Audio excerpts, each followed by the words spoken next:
Okay, ladies and gentlemen, it's 7 o'clock. This workshop session is open. Pledge allegiance to the flag of the United States of America and to the republic for which it stands, one nation, under God, indivisible, with liberty and justice for all. Okay, the purpose of this workshop is to discuss the future of the auditorium, and I would hope that everyone would focus on the future of the auditorium. And we will start with public comments. It's recording, thank you.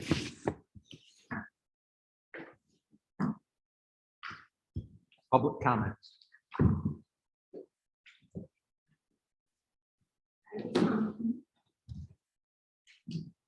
Any public comments on Zoom?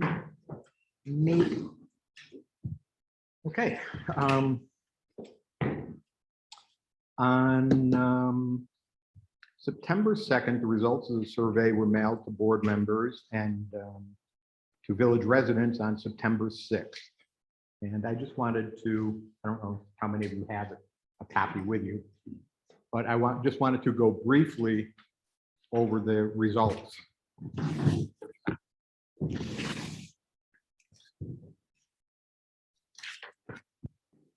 The survey, the response was 176 out of about 520 adults. That's pretty good. 78 were from the village core, and I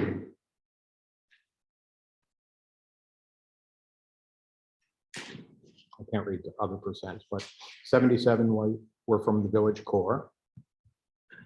The vast majority would like to see the auditorium used. No, the vastator. All right, this isn't in the same order as my notes are, so bear with me. All right. First question, how would you like to see the auditorium used? That would be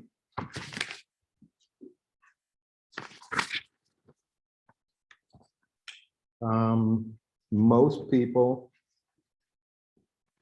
well, there it is right in front of you. 51.7 for just for village functions, and 89% for open mic night, recitals, 65. And you were allowed to choose more than one, so there's significant overlap in this.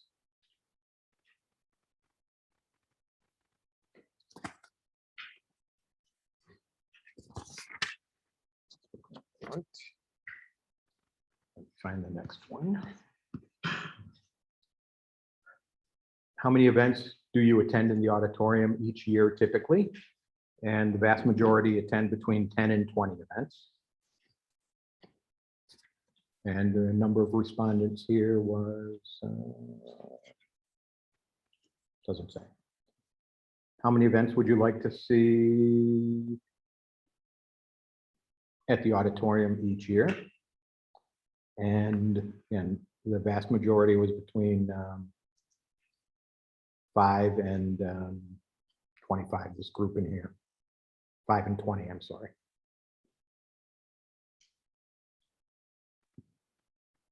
What crowd would you consider an ideal for the space? And a solid majority would like to see an audience size of between 50 and 200 in here.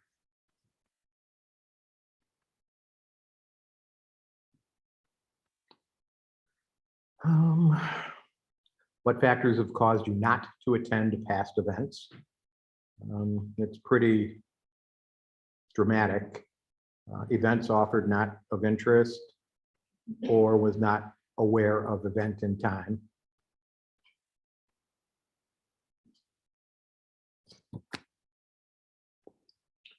What are your concerns about how auditorium events affect the community?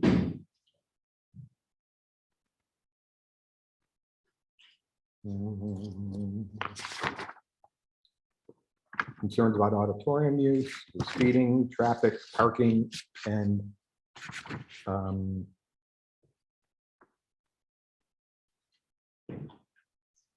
garbage. This was from another chart. I took that, but again, parking is the perennial big one. Noise, outsiders, crowds, and traffic were concerns. What type of events would you go to, and how often would you go if they were offered? More specific options for some events are available in part 2.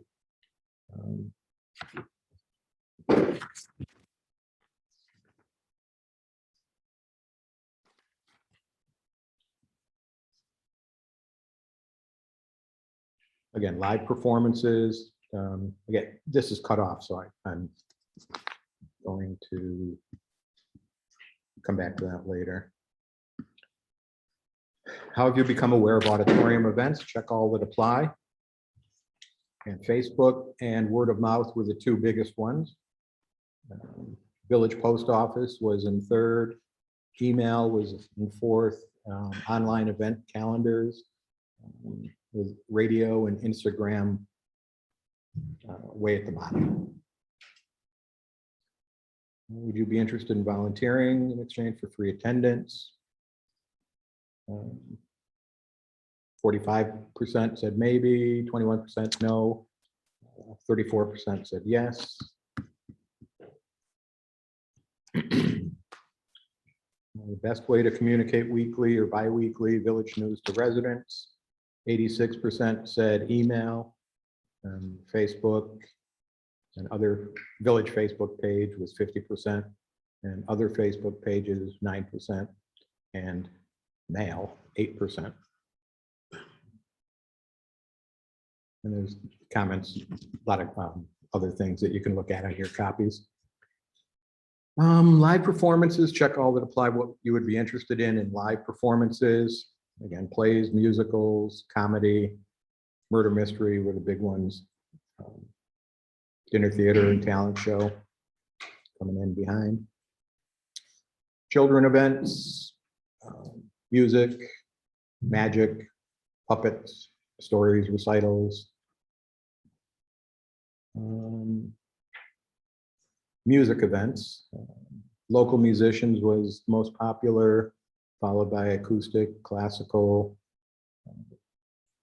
open mic. And again, there were multiple, you could check all that apply, so there's a lot of overlap. Movies,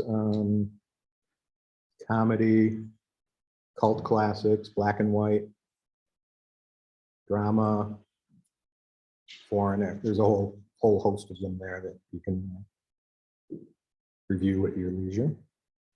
Arts events, exhibit shows, classes, and plein air. And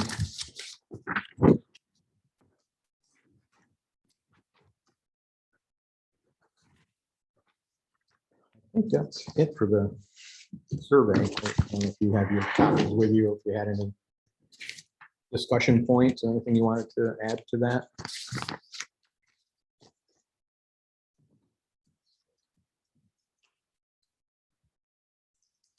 I was curious about the responses to the word outsider. What was the question to that answer? Traffic, parking, how it affects you. One of the 5 categories is outsider. I don't know if I can find out. I can dig up the survey.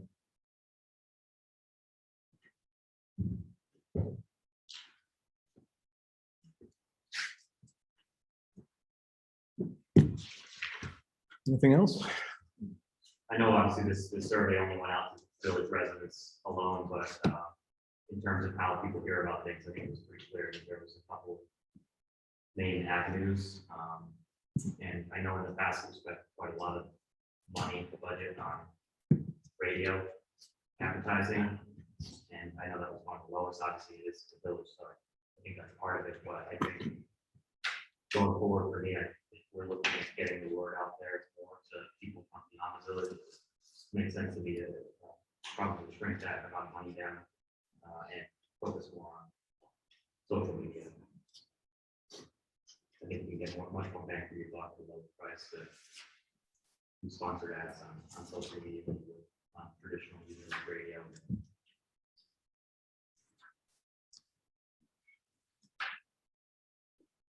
I think one year we spent over $3,000 on radio advertising. Yep.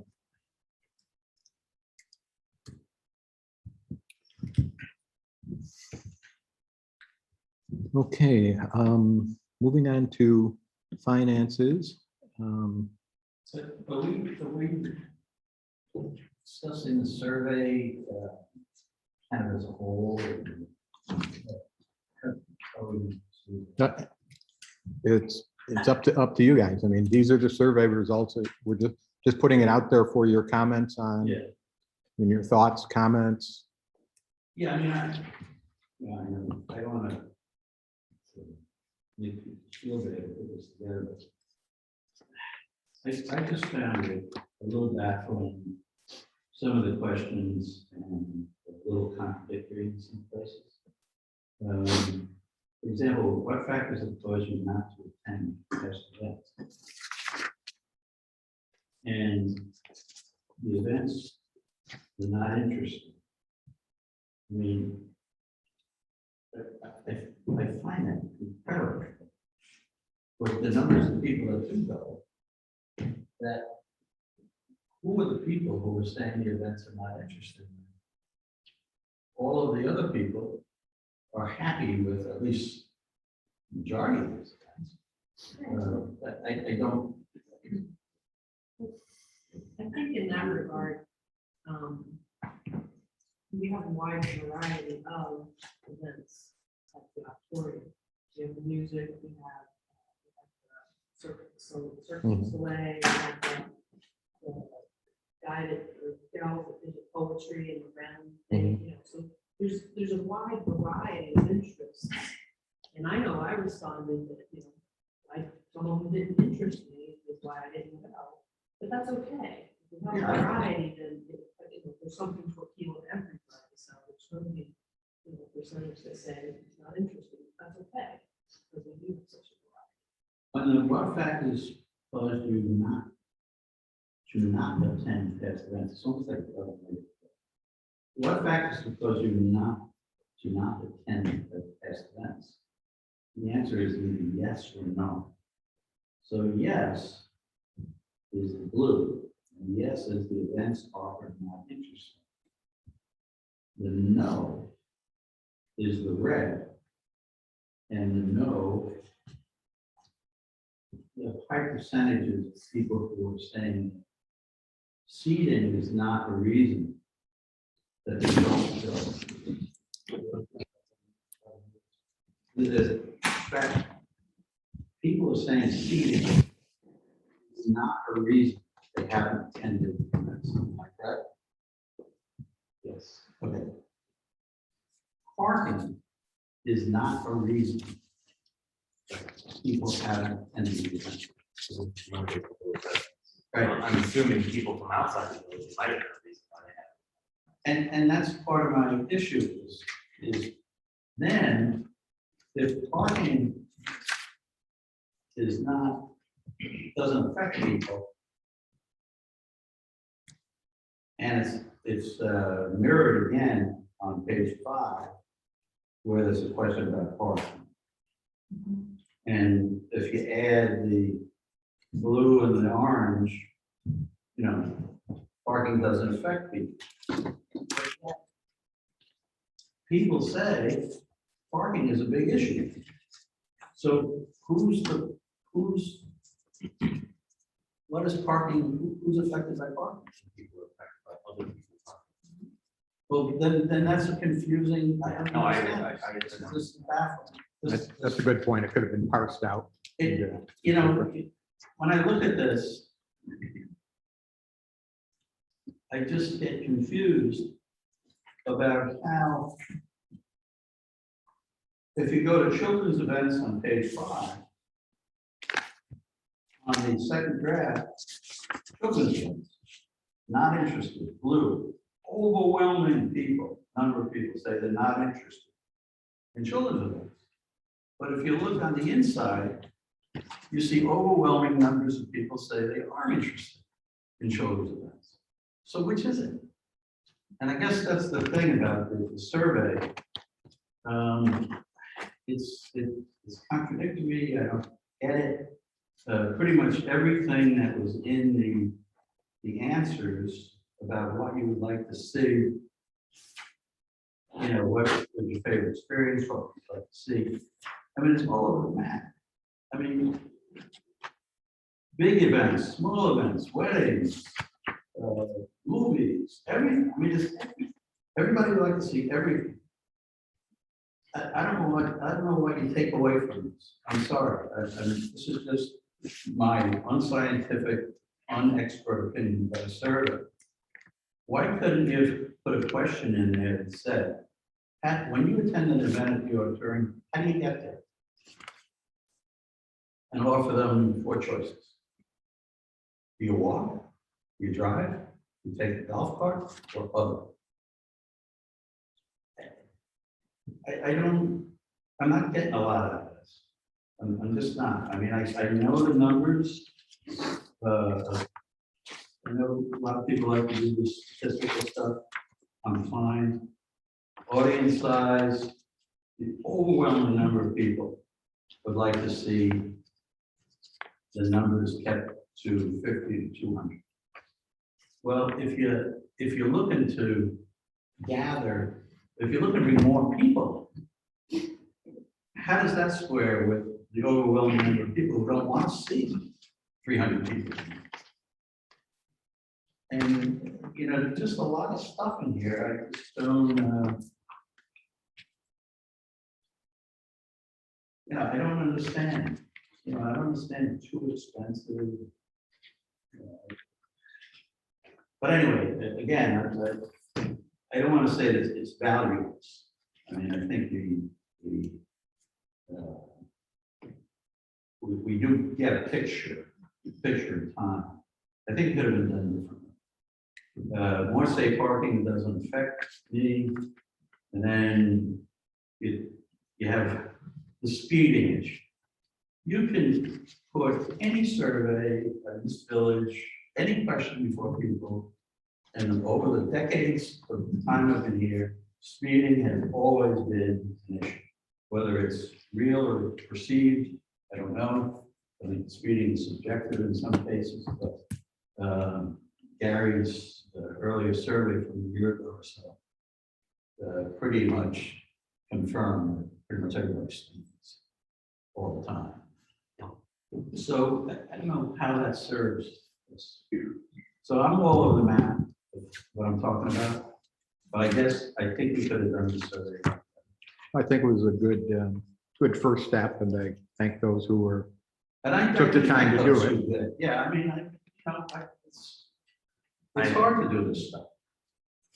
I think we could sharpen up follow-up now that we know we've seen some of the issues and That's what I was. had time to talk about it. Focus in on some of these questions, like I think the parking thing, I think some people say parking is not an issue for me to not attend an event because we kept this towards village people, so almost everybody would walk, but parking is an issue for people in terms of they don't like people parking in their yards, or they don't like people blocking this, that, and the other. The thing that I did find confusing overall in terms of just how people responded is that more than half of people said that they just wanted it for village functions, and then 80% of people said that they wanted art-related events. Almost 80% of people said they wanted traveling here. So I just, that's what confused me more than anything else, is that half of people said they wanted it only for village functions. And then more people than half said that they wanted it for non-village functions. So I think one of the things we could sharpen up on there is to say village functions as an option, not just for village functions. Because I think, again, that's a confusing thing to tease out. So I think there's a couple areas where we could sharpen up those questions to get more input. And I don't know how you might do this or not do it, but I do think it is worth trying to get some people that come to the auditorium for outside of the village to see what their opinion is on it too, because I think we do have to factor in all kind of viewpoints on it. So I don't know how you would do that, but it would be worth kind of maybe putting it on the auditorium Facebook page as a separate type of poll to see if people might be interested in filling that out. Just to see if we can get a perspective from people that are coming into these events, because there might be something that we're missing to make the events more popular.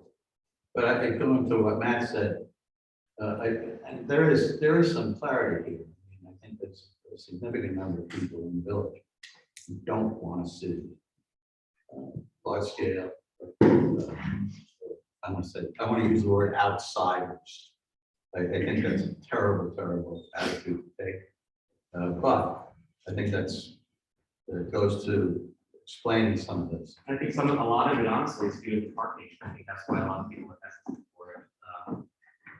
But again, I think that's something to sharpen up with why, if you're somebody that only wants to see it for village functions, why? What is the reason why you want it only for village functions? Is it because you don't like the parking situation? Is it because, Right. I think we could kind of hone in on some of those things, and then it might be a situation where we can provide solutions. But even within the responses, you had people who want to use it for village function, for village only, who talked about having events that would naturally attract Right. other people from outside of it. Right. So how do you square that away? You ask for their ID, to see their address when they come to the door. I don't know. Again, I think there's so many variety of responses. It didn't surprise me because I think everybody wants everything.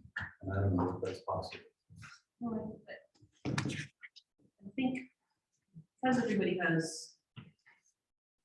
wants so much, everybody wants something different than the person next to them. If we could do some type of percentage ranking, like, okay, you checked off these 5 things, but which one, is most important? Rank them 1, 2, 3, 4, 5, or rank them percentage wise. I want 80% to be just village events, 20% to be outside bigger events that I might want to see that other people, non-village residents are attend. No, and maybe we put something in there to ask if you want to limit the events, the non-village ones, to what? 6 a year, 1 month, what are we talking about? Ones that aren't in favor of having non-village events. We have to have them because we're trying to have money to support the auditorium. How many would everybody be good with? And a lot of these fights, quite honestly, I was surprised when I was looking through the year by year revenue and expenses and who, that revenue was attributed to, and what the expenses were attributed to that. And I found out that a lot of these people, groups that come in, we don't make any money on this. We're in a hole. I mean, it's terrible. I mean, there was a poor guy. Are we moving on to finance? We are moving on to finance. Oh, there was there was this poor guy. Where was it? I was doing the same thing. I was matching up the revenues and the expenditures. Here's this poor guy, Dan Bergen, or Bergen, no relative of mine, so it's not even supposed to be discussed.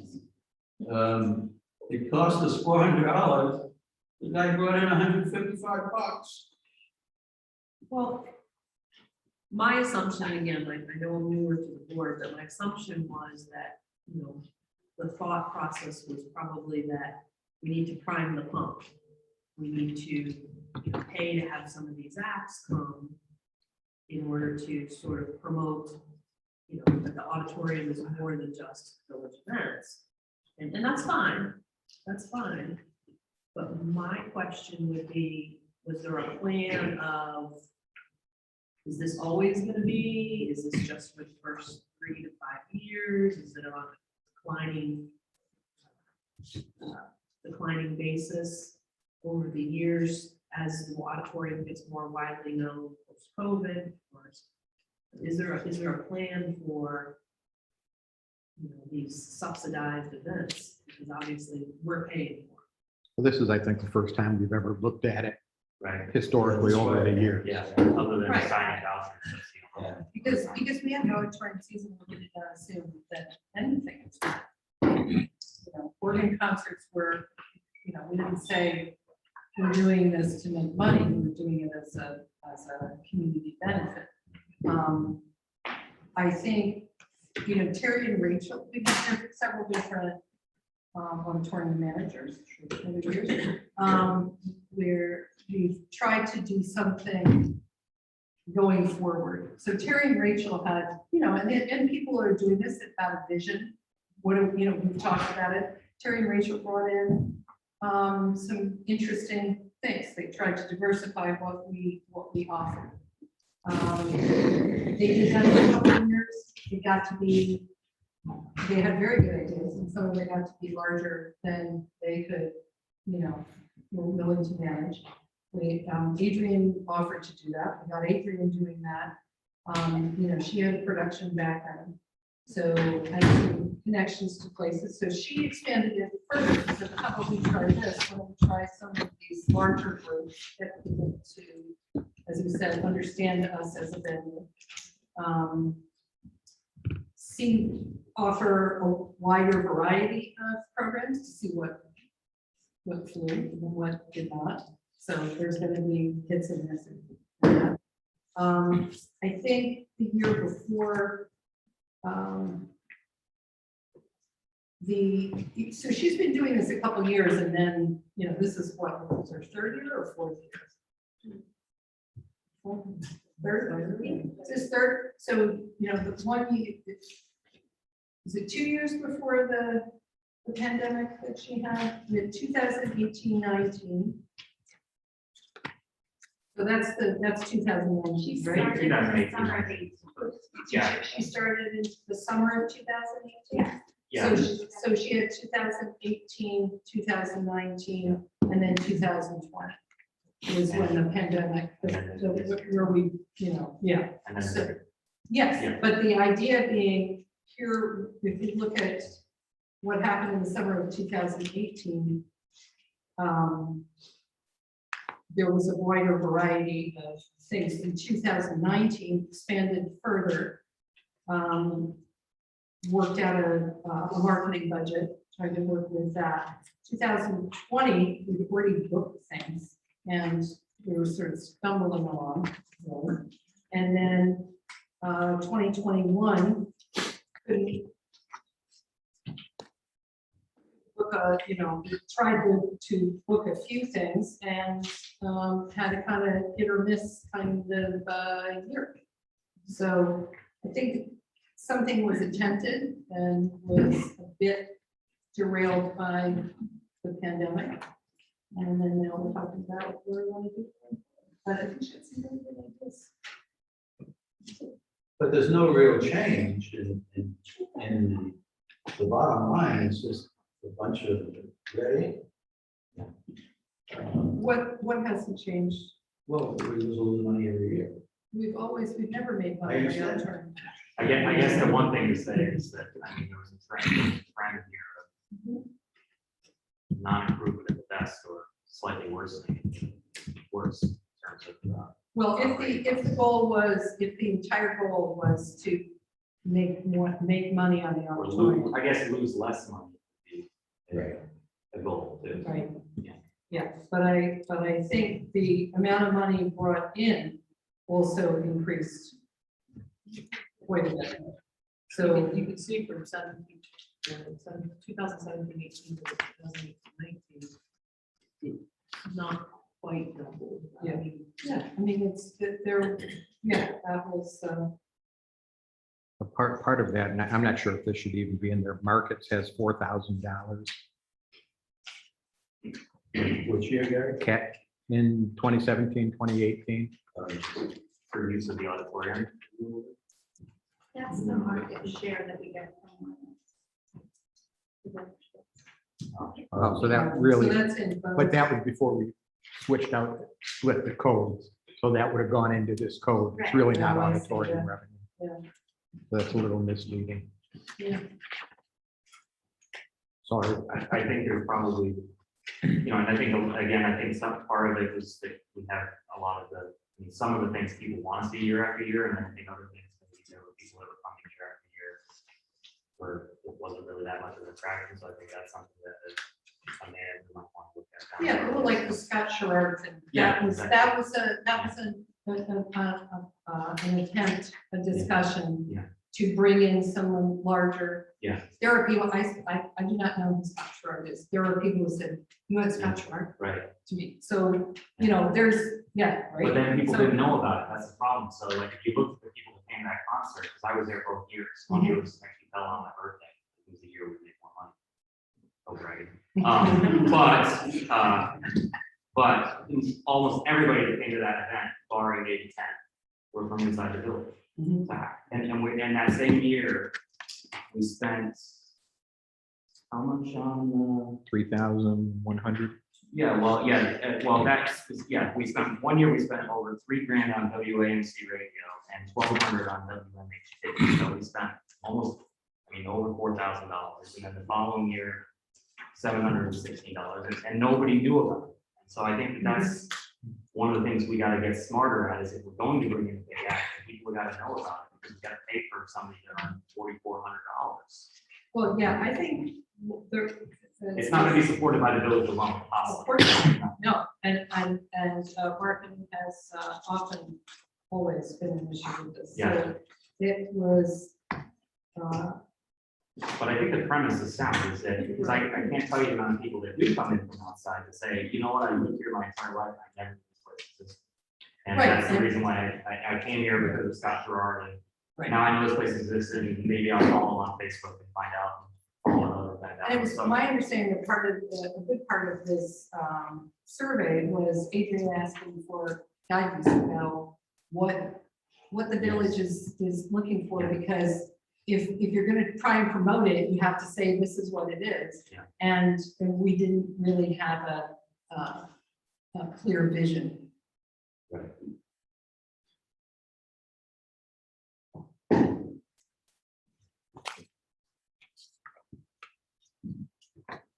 I think we have the Oscar Park idea last year too. Gary, didn't we have a number of percentage of people who attended because they heard advertisements, radio advertisements in their survey? Was 1.2%. One, yeah, But it was 1.1. limited to village residents only, so I don't think that's a fair shake, but I would hazard a guess that not many more than that probably attended to the radio. No, because not many more than that period. Right. Okay. Right. So it seemed, There was attempts with larger media that did not seem particularly successful. yeah, I think more of a social media strategy would be Right, smart. social media, posters in certain places. Yeah. That's where the started to put more money. Yeah, I would agree with that. But even this past year, we spent $2,300 on WMHT and WAMC. And we brought in a grand total of $7,300, or no, sorry, $8,300 for the whole year. So we spent a third of what we brought in on radio advertising. Mhm. And, you know, so it just, it clearly the ROI on that is not there. And No, there isn't, but I don't think that she was asked to make money. She was asked to bring people in. And there was a bit of a problem with the pandemic.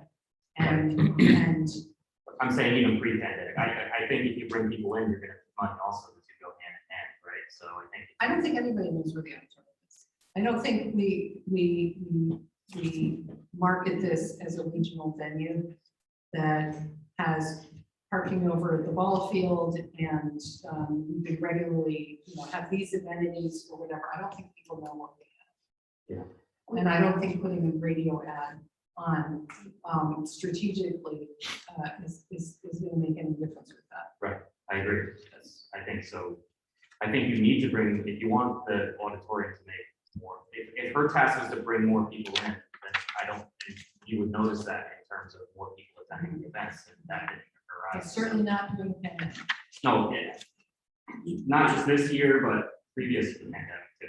But the first year that she attempted to make this to do some larger events was the year before the pandemic. Yes. So there was a considerable change in expenditures.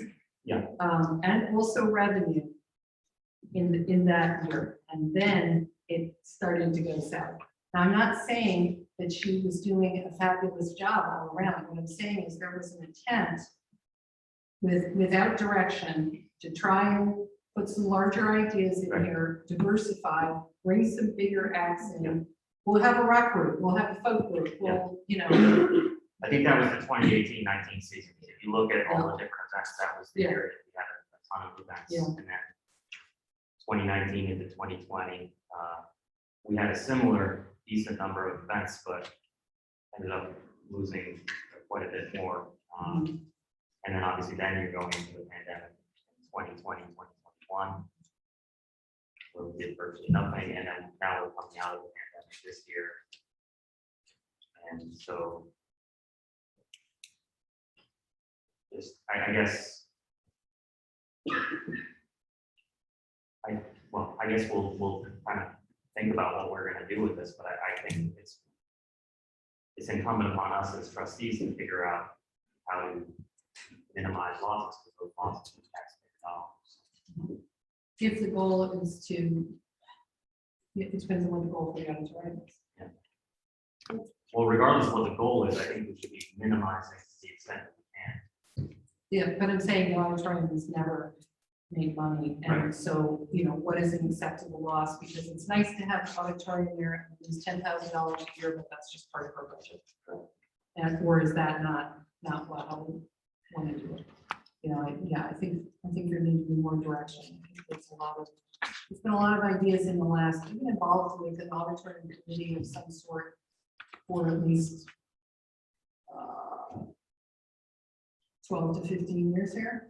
There's been a lot of ideas. We're not doing anything with the puppet show and the organ concerts to with some volunteers to, let's get somebody in here and actually pay them to do it. I think both Terry and Rachel and Adrian found that what was being asked was far beyond I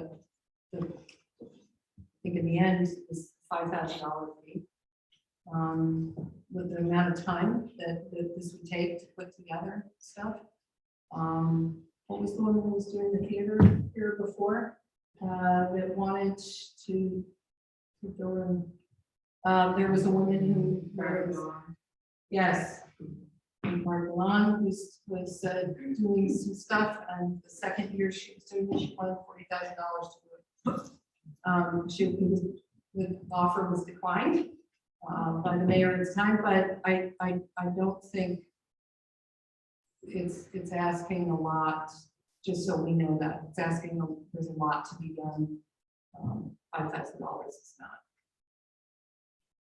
a lot of money. It's a lot of time for that. Work depending on how we do it. Well, I agree with you. We need to define, how much money are we willing to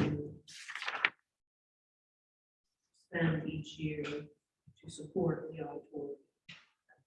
We just have to have a good number to work with. As the students. But I think it was a very good point that a lot of people don't know about. We get people, as I'm walking the aisle,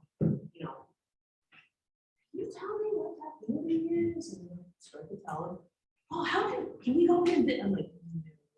So, if we want to promote the auditorium, and I think I heard at the Moralist meeting, somebody even said maybe we could once a month man it to be open, for a few hours on a Saturday or Sunday, and start to advertise, people to stop by, get out, to promote the auditorium, and then have a schedule of events. It's going on to see if it interests people. We used to have a private flyer.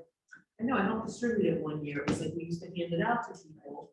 So I had a very extensive mailing list. We also put piles them in places. We did the putting them in the windshields and parking lots and stuff.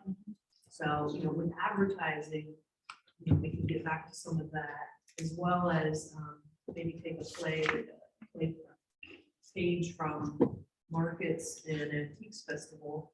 I know for 2 or 3 years, I'd spend a couple weeks going out to all of the different free, we didn't pay for anything. I go to every single online venue that would let you list an event, because people subscribe to it. And we did get quite a few people coming in for that. So again, it takes time, but that's something people could volunteer for. I did for 3 or 4 years until We distributed posters. We had there were some events, posters distributed in the last couple of years. We do it with them. Particular events, not, and the season and their distribution.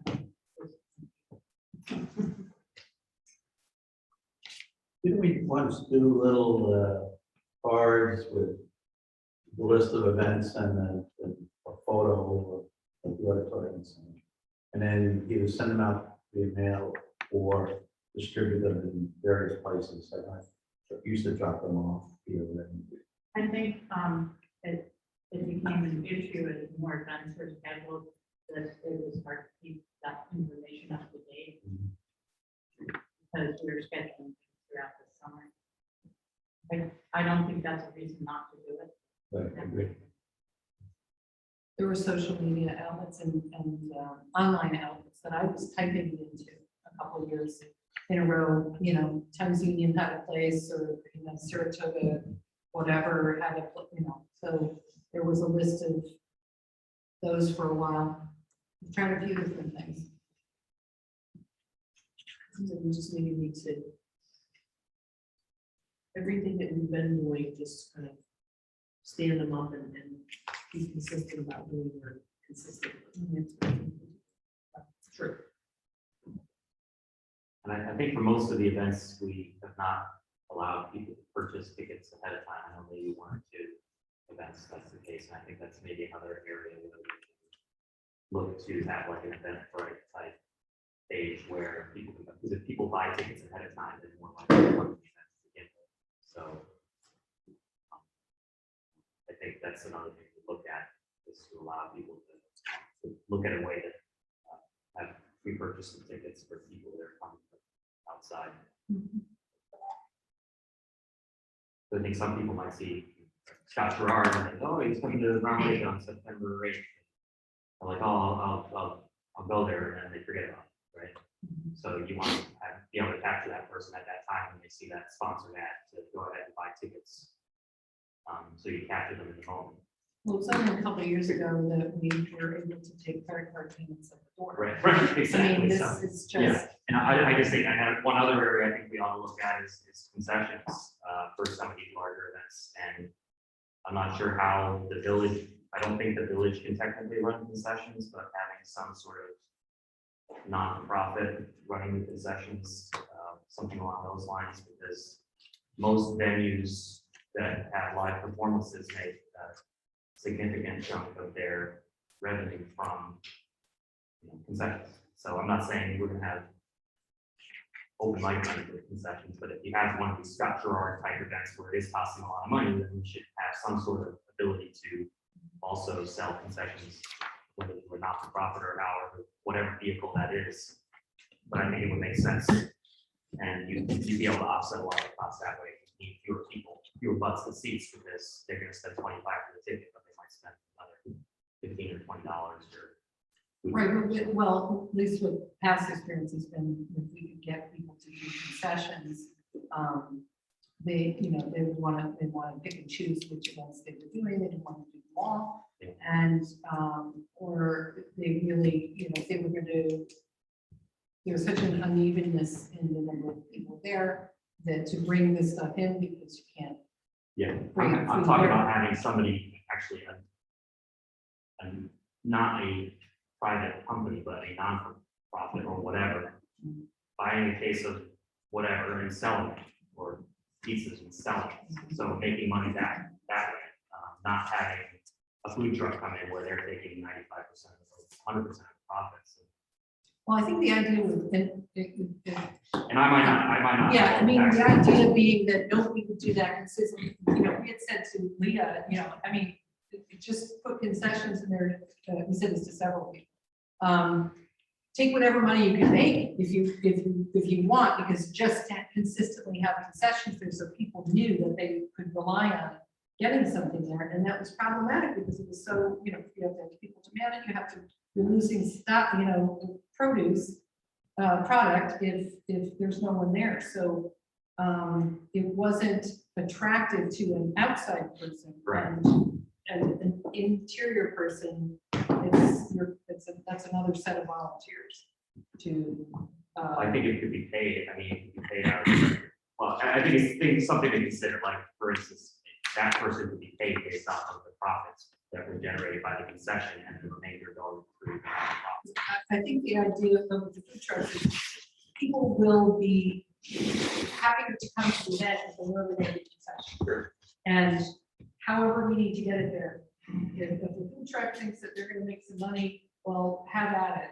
But we want people to, and I think we've heard that from village people that, oh, we're gonna, hit the food truck before we go Yeah. in. It's a social thing before and during, and So people just come from the food. right, right. So I'm just thinking of how we can generate additional revenue. Yeah. That's all. Well, whenever we spend a lot of money to bring somebody in, it's a relatively big name, we take it back. But I think that's a function of not. Almost as much for personal service contracts as we make in a year. Maybe 75% of what we make in a year is on personal service. We're paying the bucket load for advertising, the very questions that have been raised. Where we're making money is where somebody comes in, uses the auditorium, and we get a split. And I suppose, we're putting a lot on advertising, maybe we tell people when they come in, okay, you want the XYZ band to play, you can do that. We're gonna take 40% of the gate. You're responsible for your own advertising. We also make a lot on donations. Yeah. Again, I think the big axe thing, I just think is a combination of not getting the word out there adequately and not making it easy enough for people to, park and enter the space. I think that, and I think we've solved that somewhat with the golf cart, and maybe we can get better at how we're going to use that going forward. But I think a big function of it is if we're relying on people from the village only to attend these events, we're never going to make money on a big activity. So, or not even come close, not just make money, but I mean, we've lost several $1,000s some years. If we stop trying to bring in really big crowds with big names, we stop making expenditures. You Yeah. can't really go wrong. Is the auditorium really something which is supposed to be a revenue raiser? Isn't I it guess more that's of the a- argument. Well, I mean, we're Okay, certainly I- sinking I've been on- hundreds of thousands of dollars into I think I became a trustee in 1991. I've been on the board ever since, and I just hear every year, we need to put some money in it. We're gonna get some momentum, and pretty soon it's gonna pay for itself. It's the same thing every year, over and over again, and we've never come close to paying for ourselves. It That's a- isn't working. That's a good How many that's a times good are we gonna try the segue. Same thing over and over again. It's a good segue into the next topic, which I think is one of the limiting factors, which is parking, item number 3. Well, I just like to echo what kind of what Tom said, in that our expectations unreal about what we want to get out of this place. You were on board, I've been on board for a long time. We've been through this. Sharon, how many committees have we had over the years? I've been messing going with to this them place? since 1976. Yeah, and, we've never I've been really. lapped. We've never made money. We've always we always lose money on most things we do, with the exception of a few things that are money makers. We know what they are, but maybe our expectations are unrealistic. Tom, what I think that you brought up and that you're going round and round about is that what is the mission? What is the vision? Right. What are the goals? What's the history? How do we incorporate it? Where's the balance in all of this? And until those big issues, those are described and defined, it's spinning wheels. We spent $24,000 on master plan, or something like that, and then the numbers on that master plan was millions of dollars, and I know a lot of it was state grants. We've sunk $150,000 in chairs. So I And guess equipment. if people want it for an open mic night, I wonder why we're spending hundreds of thousands and millions of dollars. Well, there are people who work come to this place with disintegrating chairs. There were people that said, what about your lights and your audio? So That's my point, is we're doing that for a reason, right? Right, we're working towards something. Yeah. We replaced the chairs, hundreds of thousands of dollars. In chairs, in AV equipment, because there are some basic things that you have to have, or you can't have, we still cringe about the dressing areas. But Well, I agree with all that. My point is why are we doing all that if we're just, not doing it? I guess, isn't the point of doing all that to bring more people? to do more I think things? so. Yes. Yeah. Well, the basic thing is it's a historic structure that's on the Oregon National Historic Registry. I mean, we sunk $500,000 in it a couple decades ago, or a decade and a half ago, just to keep the whole building up.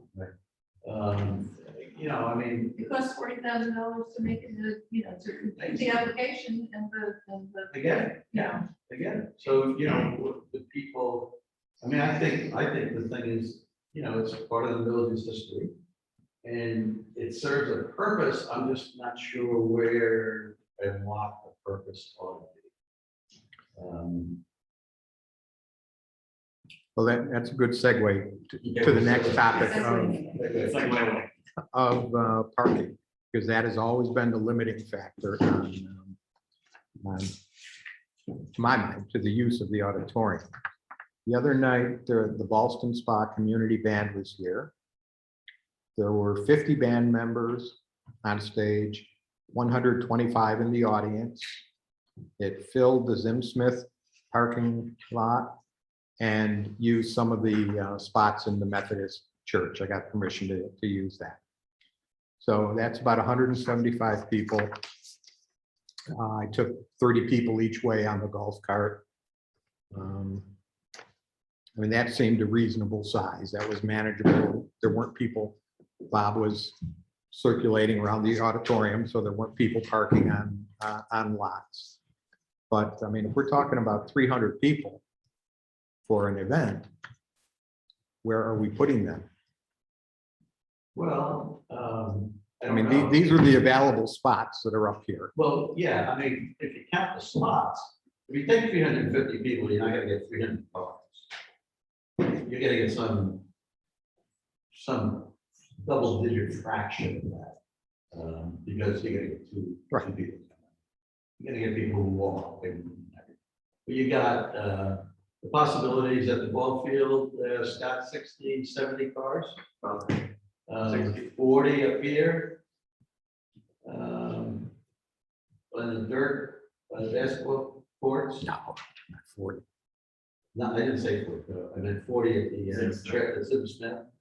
36. Okay, 36. So Well, you're and that in the 100 includes range, 3 handicapped. 100 car range in 2 places. The Methodist, the other lot. 20, 25 there. and then you have people walking. And you get people walking, I mean, it seems like there's enough parking, how do you direct them to the parking? Well, one thing we've been talking about for a long time is signage, auditorium signage. I was picking people up who were standing by the Zim Smith, looking at their phone and looking at Googling where the auditorium was. So we do need signage. We need either not valet parking, but would hire people similar to what we did for antiques festivals, you know, the crossing. There are services, valet parking services. I looked at a couple of those, but didn't quite seem to be what we would be looking for. Volunteers work pretty well with the Carpe Diem program. They've got that pretty much under control to the extent I think it can be. I've just been discussing with Methodist Church about renting the parking lot for seasonal use. They have 25 spots. Have they thrown a number at you yet? No, we're just starting. Yeah, AA meetings are a couple nights, so we wouldn't be able to use them, and funerals would impede on it. Zim Smith has 36 spots. During auditorium season, usually half to 2/3 are full on fair weather evenings of the Zim Smith lot. So that would be conflicting with any auditorium use. And technically, there's a sign up there that says Zim Smith parking only. Ball field till the end of June, that's used for Little League. That's right, isn't it? End of June, Kim? But there was a plan some years ago to establish a parking area right over by To do what, I'm sorry? to establish a parking area to the north of the on Lake, to the north of the basketball courts. And I think that plan, Oh yeah, where the ice skating rink is. well, then it was a little further, but yeah. Yeah. Basic. And I think that was a 40 car kind of, you probably, We were looking at doing a surf block or something like that. yeah. Yeah. And that never got off the ground, but I mean, something like that. would You want a be big, ideal. the first thing you see come in the village, a big parking lot. I mean, that was one of the issues. Yeah, I definitely think we need wayfinding signs. I think one of the things is even if we don't have ground, to let people know that it's 400 feet approximately from the Zim Smith parking lot to the auditorium. People don't know where it is, auditorium, 400 feet this way. I think we need a couple of those signs. I mean, if we're going to use the golf cart for a service, that should be a golf cart pickup sign, 3 of them, wherever, for the 3 different lots, so people know about it. Again, people gotta know about it, so how do you do that? But this is talking about probably no more than 3 or 4 events per year where we're gonna have these large numbers that need coordinated. Either paid people doing it or Right, volunteers. Exactly, so I think the majority of events, are doable right now with kind of how we've been doing things, but I think if we're gonna have, if we're gonna have 3, 4 larger events per year, or 1, 2, whatever that number is, I think, we need to have I just think it would be good for the village anyway, for people to know. So many people go up and down this instant trail and never know what the village looks like. I think if people knew that there was a national historic landmark 400 feet away from us, people might come walk around and check it out.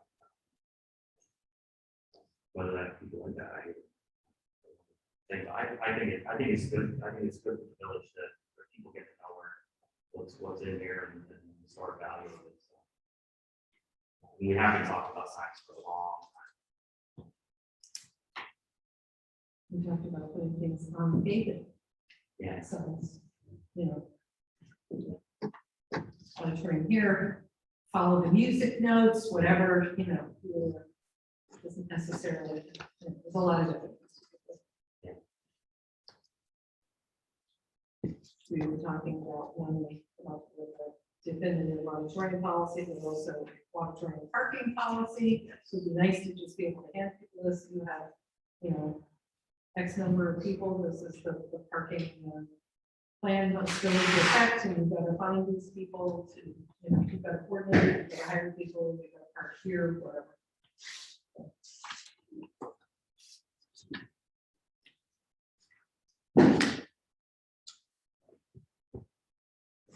And I think Tom kind of alluded to it earlier, but it would make sense to try to, again, from my point of view, of generating a little additional revenue, to try and use some space for events where they're paying us for whatever event it may be, versus us paying an artist to come in. Somebody wants to rent it. Maybe there should be more focus from the auditorium manager on how do we, on renting space out, getting the best on people renting space out, so that way basically 100% profit as far as that's concerned. So, and then have it help offset.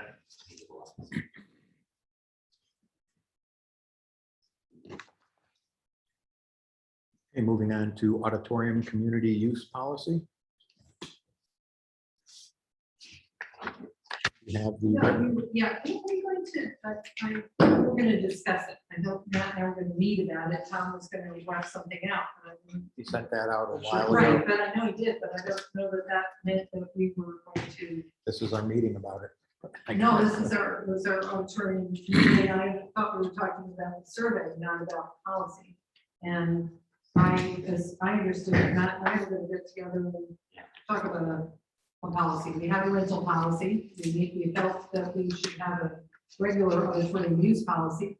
Tom said he would write something up, but we still haven't met, and I have no intention of passing an auditorium use policy without having Have you- meetings about it. Have you looked at this?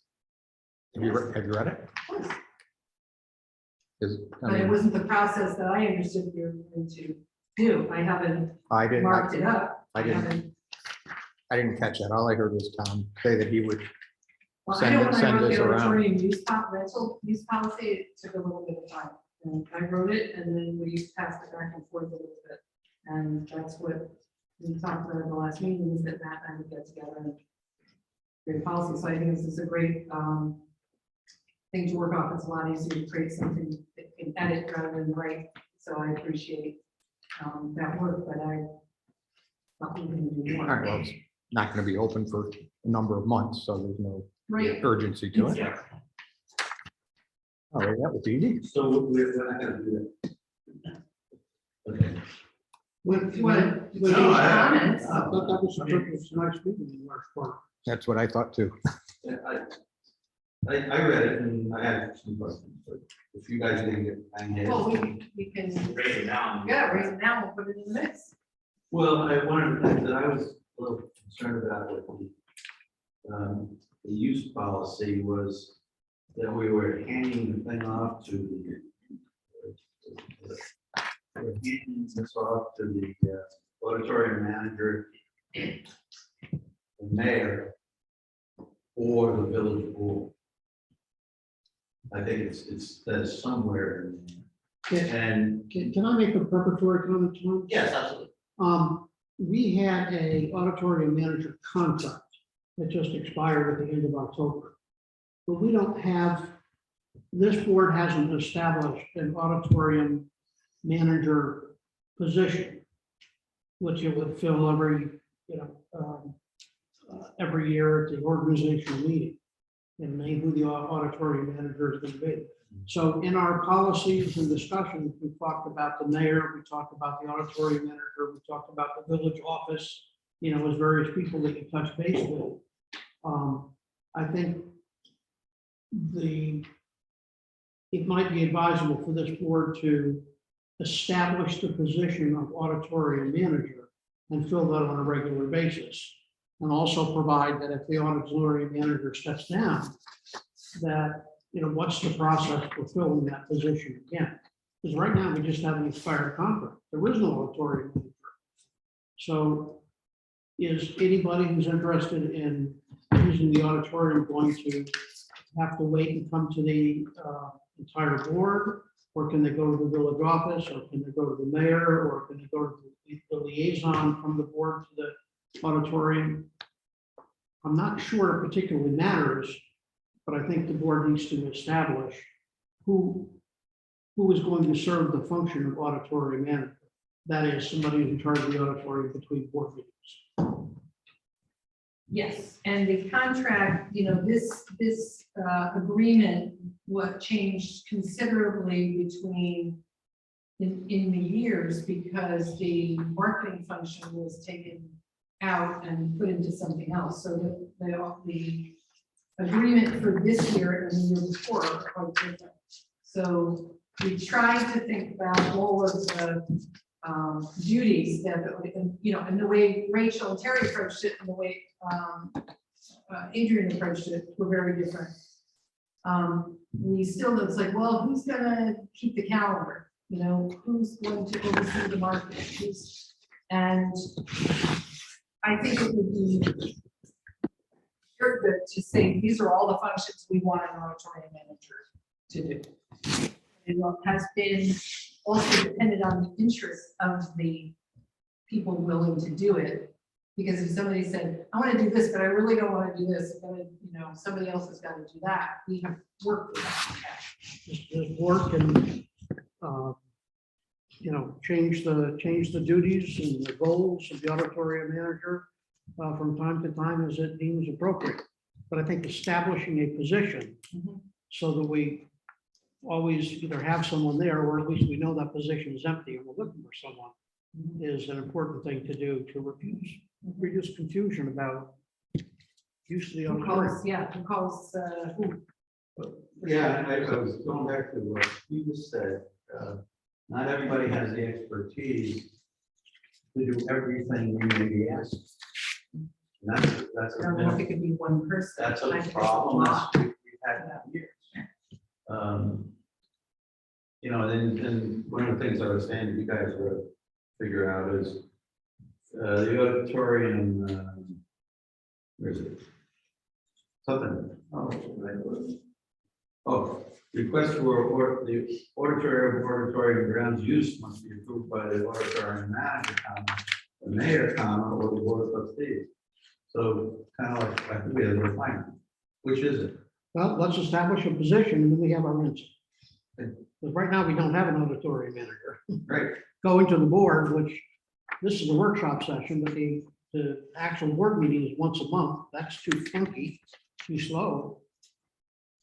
I mean, certainly, the contract with just Adrian being the last one, you know, she kept the calendar, she was starting the calendar for the following season, you know, in the fall, obviously, the fall before that. So we had somebody rolling through, if somebody called when Terry and Rachel were doing management, if somebody called in November, we directed the call to them. We definitely need someone to think about the calendar 12 months a year. That's without question. What they're gonna do in the auditorium during the season, I don't know if we're gonna, you know, we have, is it, this is what we're looking for, or this is the person willing to do it, and we're gonna tailor it to them. That's kind of, maybe it should be more than one person. Maybe there are people that want to work on these areas of the auditorium management, and the other people want to work on these. Maybe some people want to work on village events, and some people want to work on larger events. Maybe somebody wants to work on marketing, and somebody wants to keep the calendar and take all the phone calls and develop the contracts. I mean, we're not, this isn't like we've got a, you know, we're paying $40,000 for this, and this is we're writing out the manager role, and the salary is $40,000, and who's gonna do it?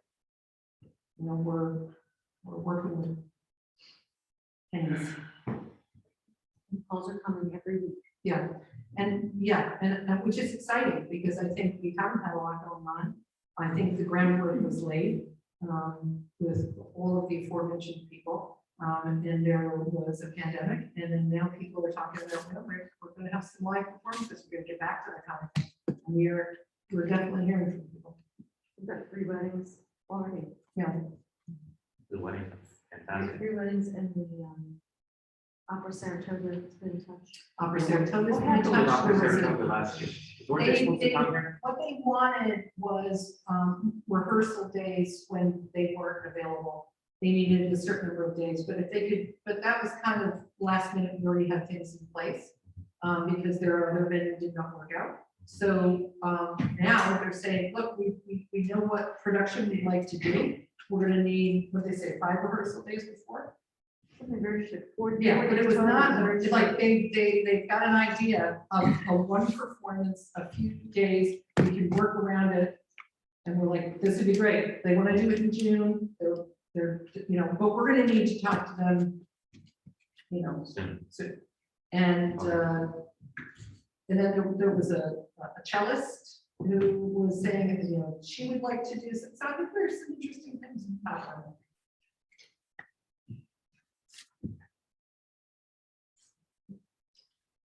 For the time being, I'm just taking emails and calls and sending them to you guys, and we started a calendar. Right. Pencils and some Right. stuff. Well, I think we should It's have, bare bones right now. we'll have to establish when we want an auditorium manager in place. And I think it should be January or before. So we can talk about what that. So using the management contract as a starting point, Mhm. gonna take a look at it and think about what you would like in auditorium management. There's some language in here that should be in a job description. And as I said, it all the marketing functions, you know, publicity and marketing functions, I think were taken out of this. They were, Okay. but there were some things you saw that I had highlighted that I would like added, and myself, and some things I think should be taken out So we're converting the contract to a into a job job description description. Yes, or position description. position description.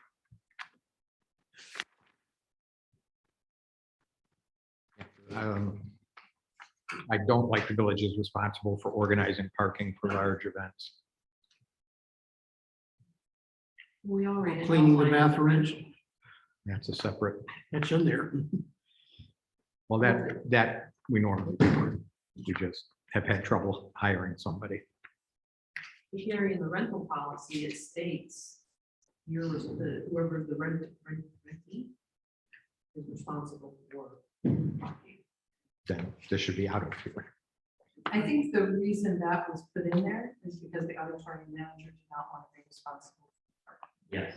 So it was, Gotcha. it was like, okay, it's not the auditorium manager. So who is it? But no. And then, you know, for some of the larger events, we already said, by the way, you have to have a parking plan. That was built into the contract.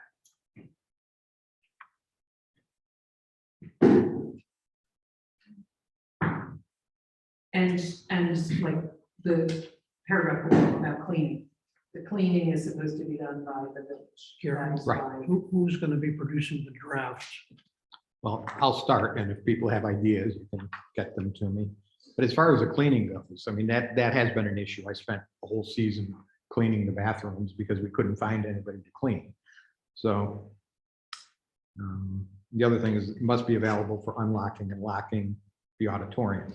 Because that's all, I don't want Kim having to run over there at all times to let people in for rehearsals or Right, to and do there stuff. were So, some times where Dan Pasco was agreed to be responsible for that, there were sometimes when other people. right, there's were always Scott exceptions. I'm always- just saying, But, yeah, we have to have a plan for who's gonna lock it. Right.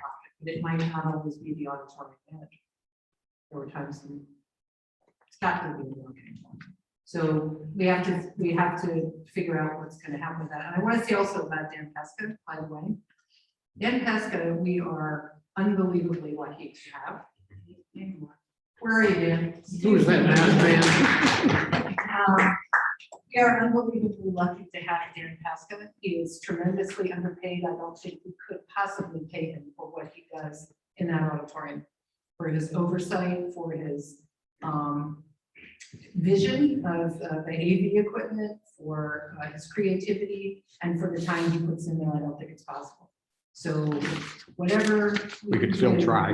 Dan.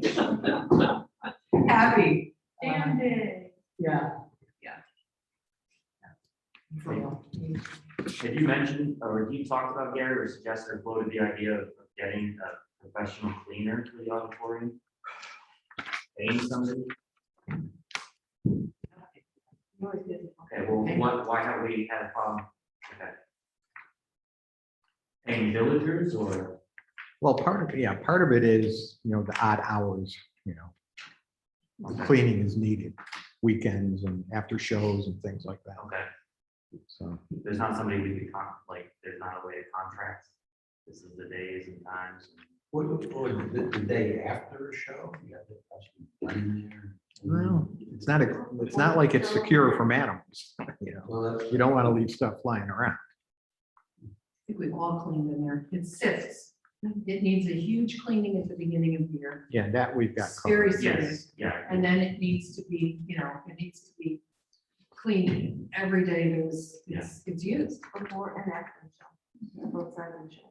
Because it sifts and gets dirty. Again, I'm just talking about something more structured than ad hoc. No, you can't do it. I would assume that we could. I thought we had. I just haven't found the right person. Okay. Okay. And then parking, Gary, you had mentioned, not a valet service, but somebody that helps assist with parking, search costs. Research what? You had talked about hiring parking assistants for larger events. Would the person, how would that work? Any research I've costs? given Okay. no thought to it other Okay. than bringing it up. Because And again, if we're taking liability, if we're taking which I think we should do, taking the village's responsibility away from the parking, then we need to have a plan for that also. Because we can't just rely on volunteers for that. Doesn't work. Although Daniel's got a phenomenal job.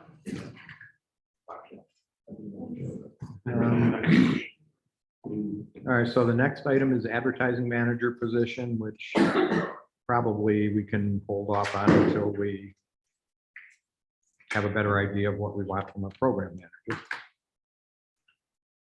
And So were you, when you say program manager and advertising manager, you were, that's what, that was the auditorium manager 2 years ago, that position. that was split into two. And it's- So, yeah, because this says auditorium operations manager, so you're saying program manager is that. Marketing manager. We need the side of information before we can say what all we will advertise. Yeah, and how we want it advertised. Last thing on the agenda was master plan. It's probably a much longer discussion, but a couple topics that have come up in some discussions I've had were lockable storage needed, splitting the sound booth in two, for primarily for when like Carpe Diem is using it, they use the sound booth. So I think Dan would like half of it secured. Did I get that right, Dan? Yeah, basically, we currently don't have, when Carpe Diem is renting the space, we currently don't have a secure lockable space in the building to lock some of our village equipment that they're not using, or some of our valuables that we're not using, like our iPad and so on. The booth is just a big open space. They need to use that for their tech stuff that they do. And it'd also be good just to have a lockable area in there. The dressing rooms aren't lockable. Just an internal space to lock any village equipment that we want to keep secure from, external rental parties using the space. So that was something I suggested here. It's kind of an easy thing to do. The booth is, you can split it right in half inside, and there's doors on either side. You have one side locked with a different lock for the village use only. It'd be an easy way to do it. And the other thing was thinking about a new piano.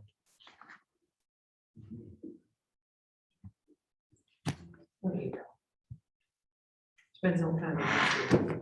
I'm sorry? It depends on what kind of events we have. We've had problems with the piano. Well, that exhausts Spent a lot of the, money on the pianos at one point. We're not going to use it. I carried the piano down from Northway 11 about 20 years ago. probably the one that we're still using. Somebody donated it or something to the village. I went up and got it with somebody else. We brought it, and maybe that's it. Isn't it? I don't know. Is that it? I think it is. So I do have that someone who said, illustrates my point, I think. "Keep so down," and that's about it. People are always getting rid of pianos. Yeah, it's one of those things, pool tables, pianos, and Yeah, playground. well, Now Sharon Video is moving out of the village. And she has a piano. it's not just any piano. You don't want to just Oh, okay, put okay. pianos in Yeah, there we'll because have the then we same- won't be able to get rid of them either. You want to sign one? Well, something. Yeah. All right, well, that exhausts the agenda. Mr. Village Attorney.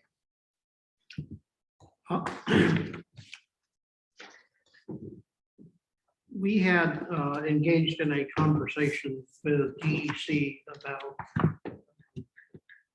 not allowing jet skis to use the boat launch. And my understanding is the board was interested in moving forward with that. There was no real momentum to limit the horsepower on boats, but the jet skis were persona non grata. Jerry and I have talked with DEC and their attorneys, and I got a call, or I talked to someone at DEC today who indicated that they were happy to allow us to erect signs prohibiting jet skis at the boat launch as long as there was a village-wide prohibition. So that the boat launch the New York State boat launch wasn't being singled out, but we were saying that you can't launch jet skis from Round Lake property onto the lake. So as long as we weren't singling them out, they would support that. And they said what we would need to do is to pass a local law stating that you can't use these machines within the village. I don't think there's anywhere they can be used other than Round Lake, so I don't think it's going to inconvenience anyone other than somebody wanted to use the boat launch, since there's no other access. South Lawn, And- good day. Yeah, right. And so what I'm looking for is, I told Mike Hollenbeck yesterday that I thought that what he was suggesting was consistent with what the board wanted. But I want to make sure that I'm not mistaken. Is that what the board wants to do? Yes. Looking for nodding heads or shaking heads? Sounds good to me. Okay. Do something more formal later on, but I'll get back to them, let them know we're on the same page. So just for clarity, it would be, you could get on a lake with a jet ski from some other place. Yeah. But, so you could get on the lake with a jet ski from somebody's backyard, or the Round Lake Yacht Club, or, you know, Yeah. anybody's who has access to the lake. You just wouldn't be able to get on, take a jet ski across our property to the boat launch. Yes.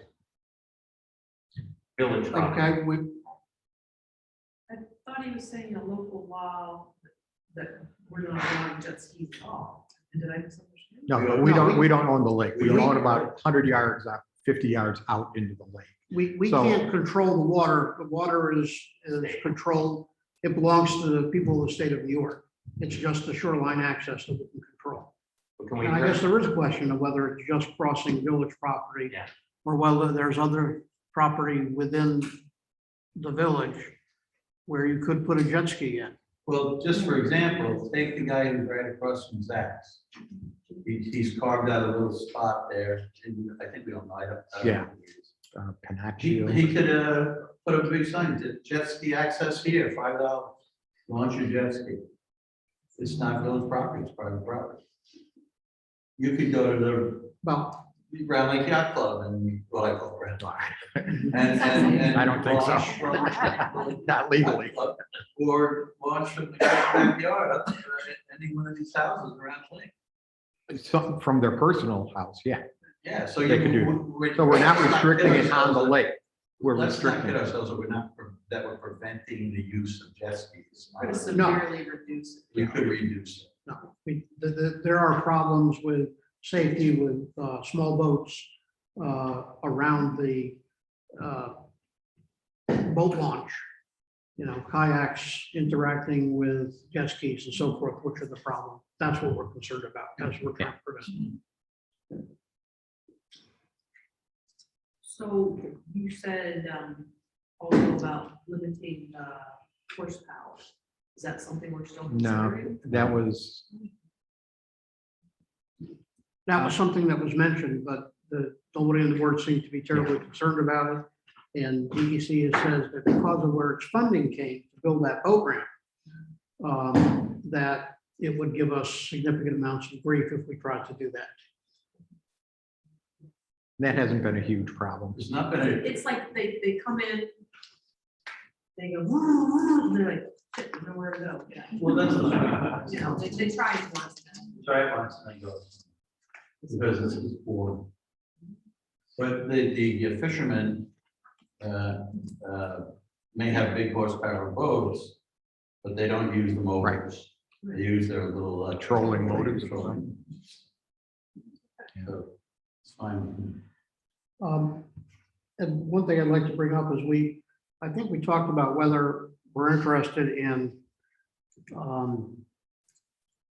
events beyond purely local interest, where we invest money, we pay people to come in and perform, we pay for advertising and so forth. And we know we're going to lose money, but we hope that we're going to build momentum, and eventually it's going to pay for itself or better. Or whether we wanted to look at events where, you know, the they put it on at their expense. We get a portion of the gate. They pay for their own advertising. Or a mixture of the two. And I think we talked about it round and round. But is there any sense of the board as to what the board wants to do with that issue? Well, a group like Saratoga Opera, they might bring in a lot, but they've got kind of a built-in following that would come to see them. The Ballston Spot Community Bank had a built-in audience. So, I mean, those are, to me, ideal, where they could be large-ish crowds. But There are a number of people that we paid right, real money to, well, real money for Round Lake. And they'd come in and we lost a high percentage of what we invested.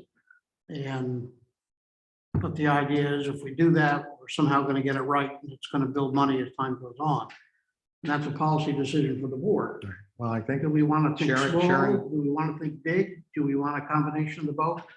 I'm just, My feeling again, is for that- 30 years, I've heard the conversation go round and round, but a policy determination really hasn't ever been made.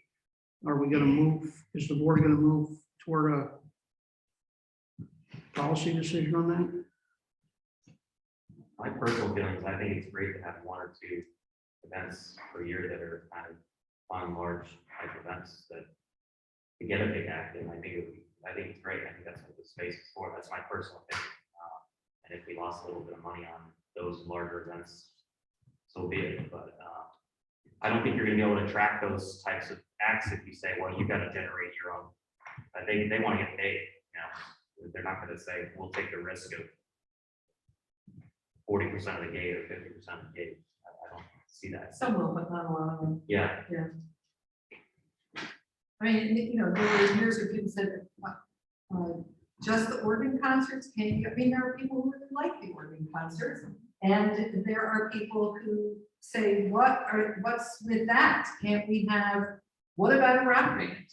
You know, and there were some people that thought that was great, and some people thought it was problematic. I mean, you know, do we create a board policy? Yes, maybe we should, but I would rather not have it be so, restrained. yes, because I think we're trying some things. It's, you know, and we won't know until we try. You know, it's not gonna be, this isn't a for-profit venture at this point that we're gonna fold if we can't do it. We just put hundreds of thousands of dollars. That's one thing you do before you have had lots of different things, but you never replace those seats. And those seats make a lot of difference to acts coming in, to weddings. We've talked about things with the master plan, about doing something with the sides, maybe, you know, terracing things, creating, I don't know, you know, I'm just saying there's a possibility here. You got the Field of Dreams vision. There you go. Yeah. Yeah. No, I agree. I agree with you. I think more people will, and I do think that we have not done a good enough job of getting people to know that this place exists. So I think a big failure of these larger acts is people didn't know about this place, and we got to do a better job of doing it. That's where I guess the advertising manager, or whatever it's called, is going to have a role. Like an advertising team. Yeah, or whatever it is. Advertising Yeah, I intern. mean, yeah, Or there's a exactly. lot of different possibilities. Exactly. So I think, you know, if you do that, and again, it doesn't have to be every Friday, Saturday night, once or twice a year. Get a big act in. I think it would be great. I don't think it's a question of whether it's a rock band or classical music or open mic night or whatever. I mean, you want to have as many different things as you can. Yeah. Because you have lots of different people. Yeah, You know, most people don't want children's programming, but the people with children want children's programming. So it doesn't really matter to me, some people don't. nothing would be more. But the question is, if, are we going to approach this that we put money into it and hope to get money back? Or do we only have the types of contracts where we're not paying people to come and perform? Some combination of the two. Yeah, I I think mean, more events where people pay would be good, and then, but not giving up entirely on, you know, using the space as a musical venue, which I think is important. Free weddings is awesome. We And pay then- the ordinance, we pay ordinance. I mean, there's been payment from the village without necessarily getting a return, always. Maybe the size of it was different. But, again, I don't know about Scott Gerard and why, the potential that was missed or what the thought was, but And But it would, instead of like talking about that issue, if procedurally, we could move to getting a determination of, what percentage of pay your own way and what percentage of, we're willing to put money into it just to get you into the auditorium. If we could move to some resolution, I think that would Yeah, what would help us a lot. what would help me would being able to see all the old contracts. We have some, but we don't have, we have what, from this year and maybe last year. So I'd like, because there's different arrangements with different acts. So it's hard to know what the agreements were with the acts without seeing the contracts. So Adrian, I assume, still has those. So well, I gave them to. I have some too that she just gave me. Oh. So, I probably got everyone going back and for 30 years. no, I do 3-4 years ago. It's fine. Well, Is- they're and then- performance agreements, but there aren't there aren't a lot of rentals, they're performance agreements. So. Right, but that's getting to what Matt is saying. Do we pay them? Do they do a percent of the door? Do they It's all, restrict? it's all over the place. That's my point. I want to get a handle on it. And the other issue that I had hoped we find a way to kind of move toward a decision is if, right now, if you want to rent the auditorium, we've got a policy in place and a procedure in place for how you do that. If you want to come in for a community and not-for-profit use, then there's a proposal in here that's pretty much a mirror image for what you do if you want to use this one. Okay, we make this room available to those types of activities. But the questions come up, what if somebody wants to get together with a group of friends and watch a non-trademark protected movie or have a trivia night or something? Should they be allowed to use the auditorium on the condition that it's advertised in some way, like Facebook and the board we've got out by the auditorium and the board we got in the hallway, as long as everybody's invited? You want to have a trivia Open night? to the public. More the merrier. Does the board want to allow that type of use, more casual use by village residents? As long as it's not exclusive to a, limited number of people. I think that's something that I'd like to know what the board. That's basically what the red line community use policy says. Well, it was until, except that what we've got in here for the community room was that it's for organizations, community organizations, local civic groups, not-for-profit organizations. And then you can't use it for private social events. But what is not addressed here is casual events, social events, open to everyone. Do we want the auditorium to be available for that? But then how do you square that with some of the rules in the rental policy that you might consider in a whatever you want to call it, a community use policy? Because wouldn't you need to have some of the rules in the rental policy in the community use? I mean, you're not just handing somebody a key and say, You need to have an applicant will come in and say, I want to have trivia night. I hope everybody in the village comes. Everybody's invited. Okay, So so we got a COVID cleaning- policy. And, are you going to ensure that this COVID policy is carried out? So Put they're somebody gonna, by they're the gonna door. provide their own cleaners? It says the use policy says it Yes. should be left in the same condition Yes. or better. Okay, so they would have to clean it, Yeah. Who's locking it? and they would, who would open and close Lights, AV equipment. I mean, it's almost like some of the stuff that's in the rental. Well, that Which I would, don't have. to me, that would be part of being the program manager's That's, job, to that's be, the first part of be the the- red line document you've got, Okay, is the rental. and we wouldn't, no, not that it matters. We already have a rental fee that includes village residents. If village residents want to rent a place, costs $150. As a for a private event. Oh, okay, sorry. The private. question is, should we allow public community events for no fee, just like we do with the. Yeah, I don't have a problem with that. Yeah. If we can have yoga morning on Saturday mornings here, as long as it's open to everyone who wants to Right. participate. Right. Can we not have similar types of activities in the, Yeah, but there's some additional differences with it, that there isn't, $200,000 worth of AV equipment in there. That saying, well, I wanna use that, and we don't need Dan. It'll be locked up once we get the lockable Yeah, but storage. you gotta turn the lights on in this, somewhere, and then if, are you But that using the gets- stage, are you using some of the lights? But that gets to your point about having a program, call it a local program manager. That would be their responsibility to let people in.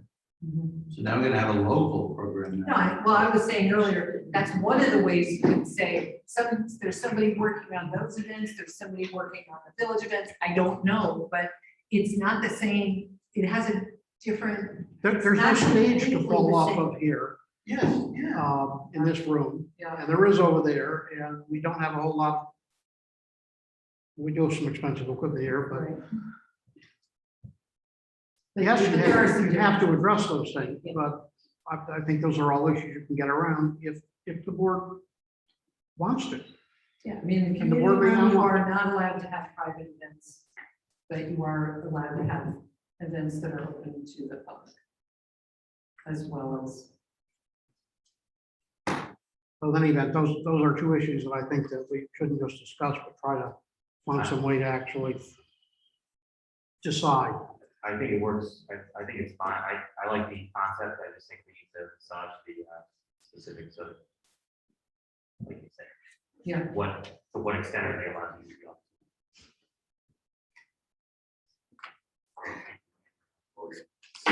yeah, that's. Yeah, yeah. Okay, just your- Or that. Now, shout out to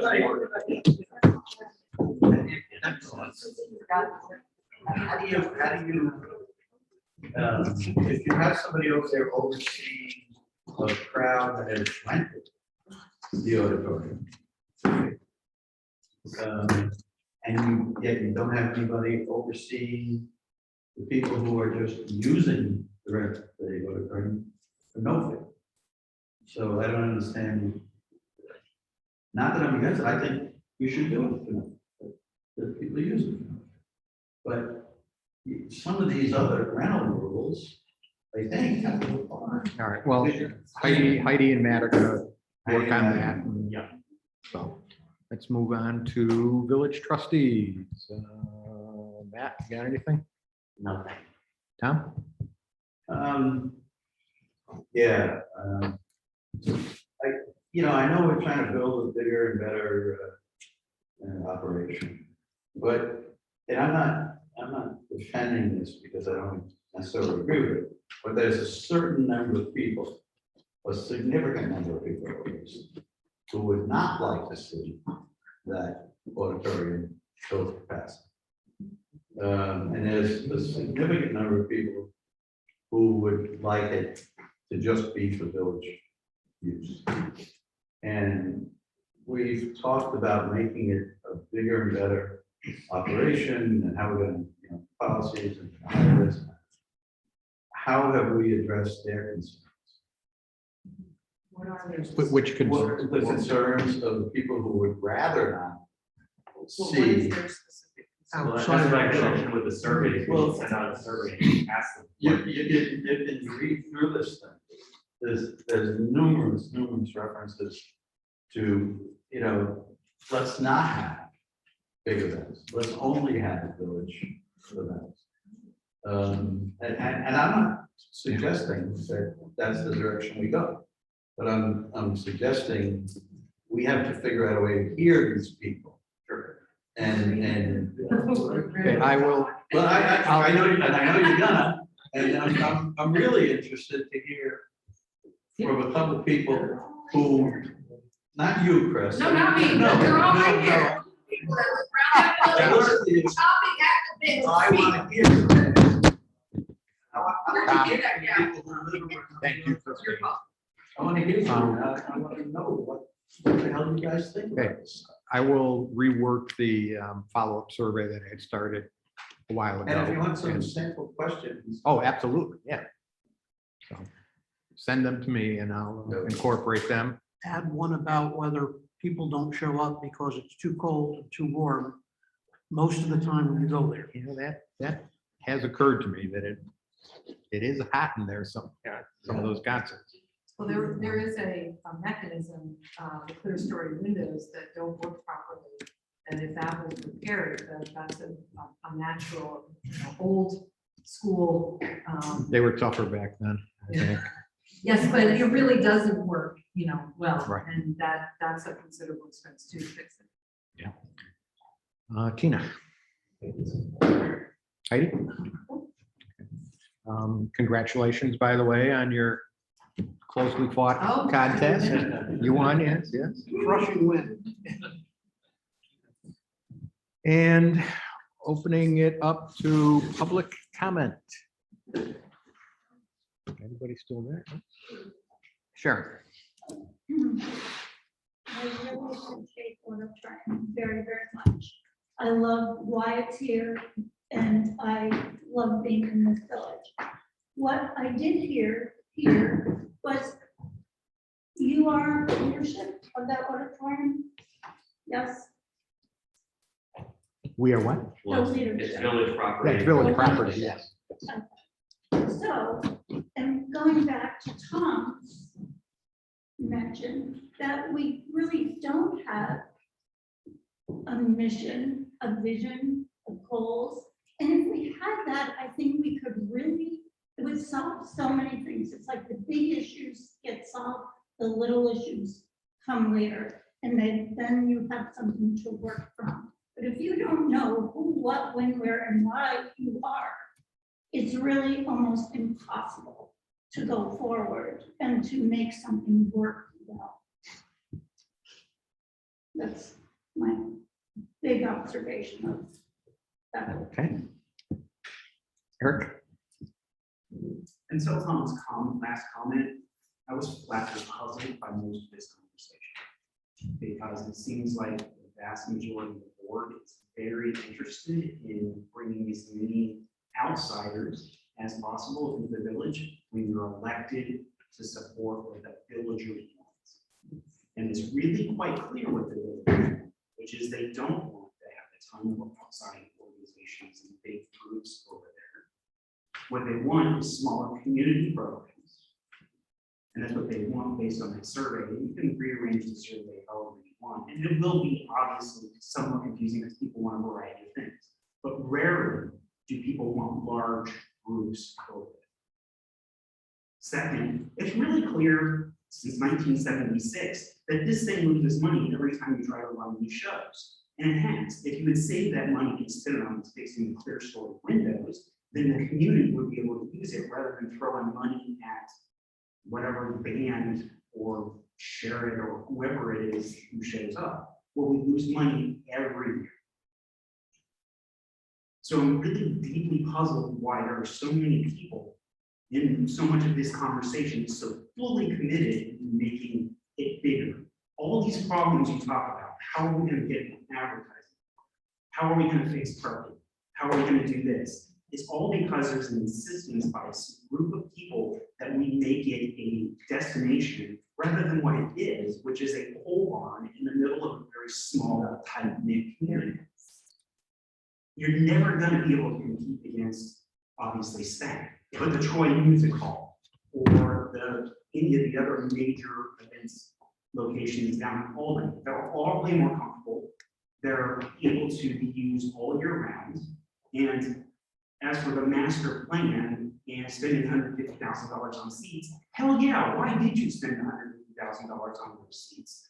Rather than coming up with an idea of what you were going to do with it. Instead, you spent $150,000 on the seats and said, oh, we have to have big events to put butts in those seats that we just paid for. Maybe you should have paid for. Maybe you should have fixed the falling down bell tower, or painted it, or fixed the clearance. So I think there really does need to be a real focus on what the strategy needs to be, rather than the continual insistence that it's going to be a destination.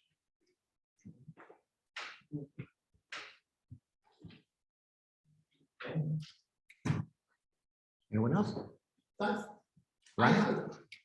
for every event that's in there, I have to listen to it, regardless of whether I've bought a ticket or not. I live 40 yards from the bloody thing. So I listen to all these little darlings singing Orphan Annie for a month at a time, and that's great. I don't have a problem with that. Okay? What I have a problem with are people who think they're impresarios. When you've got a wood, as I said, a wooden building that's 20% glass with no soundproofing. You know, put a couple of a good sound system in there. You may as well not have in the building. You might as well have it outside your house. Which I notice, again, that a lot of people who perhaps are in favour of it don't live next door to it. As I said, I'm 40 yards from it.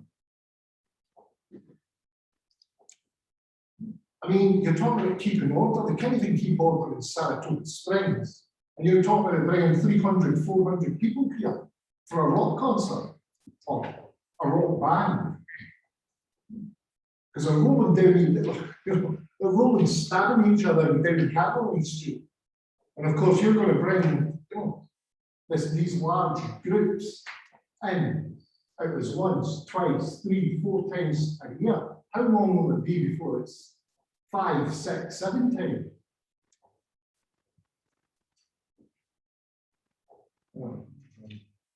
Anyone else? I think you should pay Dan more money.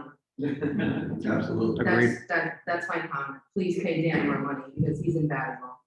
And, yeah, and I agree with what Eric said also.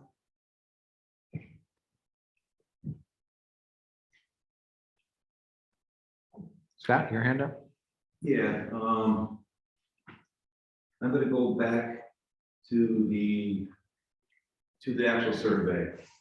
The survey was absolutely put together a lot faster and put out than it should have been. And I think we all know that. I mean, it was put together by an organization of people who want to try to help the board, pick up some of the responsibility, because it's hard for you guys to have to deal with everything else in this village alone, and have to deal with that building.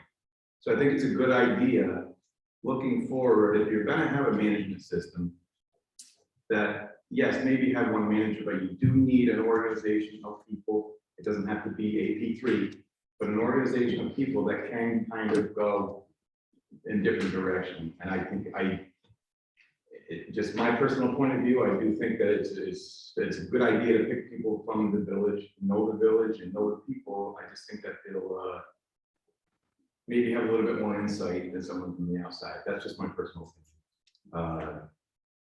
As far as advertising goes, absolutely. I mean, I spent probably 5 years with the Barbershop Harmony Society to try to tell them to stop advertising into a newspaper, which it's just an old, I mean, you have to kind of look forward.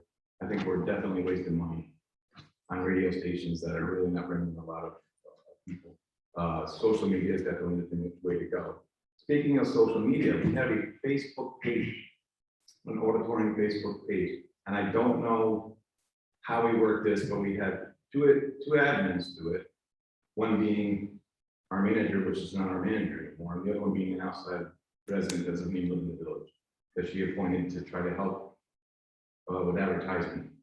I don't know if it's legal for us to have them transfer the admin to us, or how that works. I know that in the past, I think Barbara Gulan had a page. I think there's 3 different pages out, and she refused to give it up to anybody else. So we created another page.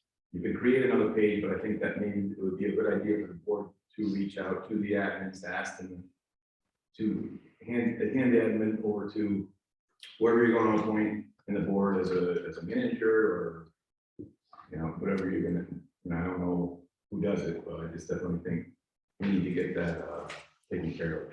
I think Adrian's already off. She did it already. Yeah, I don't think she's. She took herself off. No, she's already off. Who is, so who's the ask- there's no ask? Who's Gary? She took herself off and gave it to Gary and myself as a temporary placeholder, basically. Okay, okay, good. So there's 3 admins? Or 2? I have to check it, it was, Okay. I think there's, I go back and look Yeah, and see if I just can. check and make sure that.